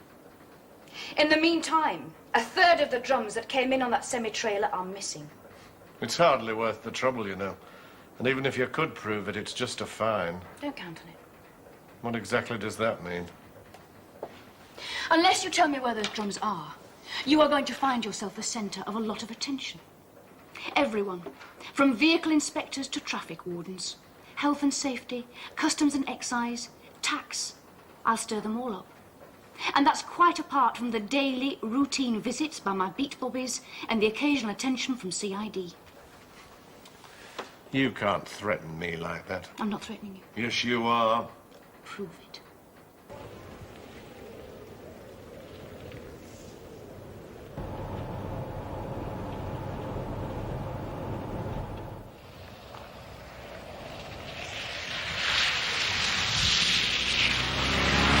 It's the particular crew that works that road that we're interested in. I mean, do they stick to the same ones or do they alternate? If you would, please. What's this, Sarge? Oh, I'd forgotten about that. Mrs. Harding brought it in as a present. It'll have to be returned to her. What is it? I don't know. She said it reminded her of me.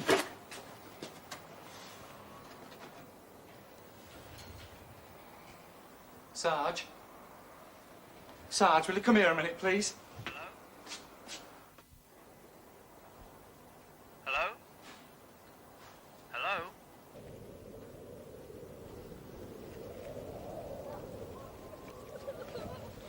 Mrs! Mrs, open here! It's all right. It's all right. Let me see him. Let me see him. Get him to wake up, you won't wake up. Inspector Dalbridge Hartley. It's all right. It's all right. Inspector Dalbridge Hartley. Answer me, damn it. Hartley receiving. Sorry, ma'am, we had a small problem here. I'm about a mile up the Colden Top track. I want an ambulance here immediately.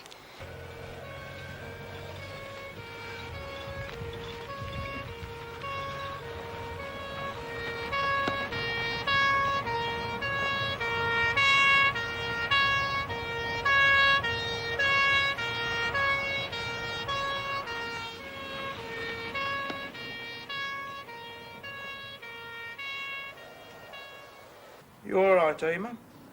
Yes, I'm all right. You know what gets me?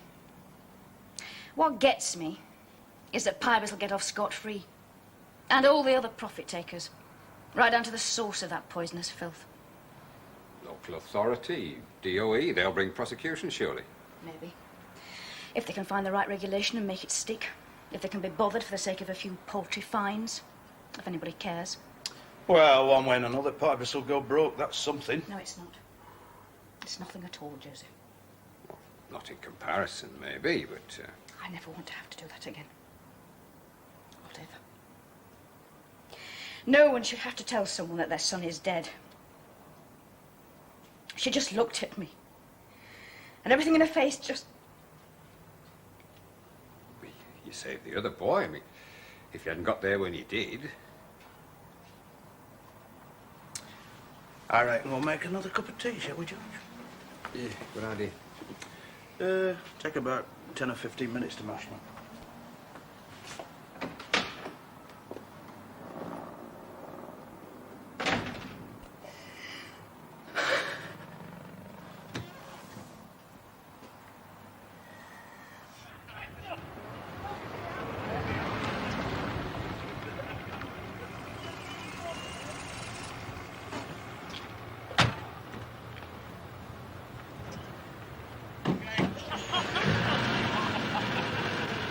Congratulations, Jean. You were absolutely right.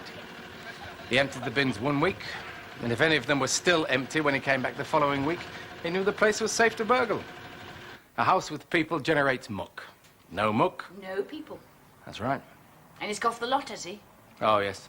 He's even given us the name of a couple of blokes who've been fencing for him. He reckons one of them is sending the small stuff south by post. Mail order, would you believe?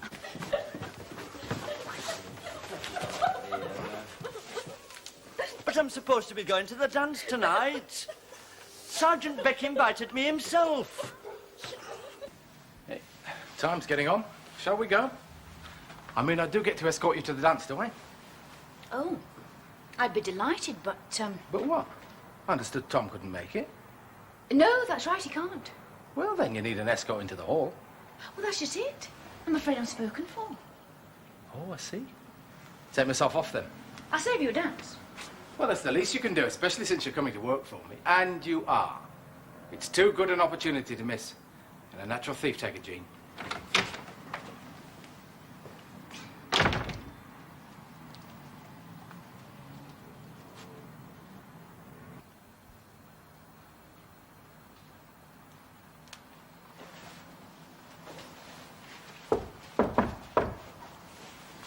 Come in.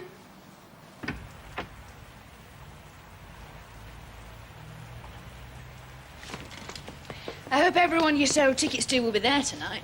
Most of them. Wouldn't you say, Joe? I would, George, if pressed. Very cryptic. Oh, thank you. Thank you. When will they announce it, ma'am?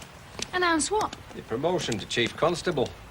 We reckoned if you sold the holiday break-ins, they'd have no choice. Don't tell me.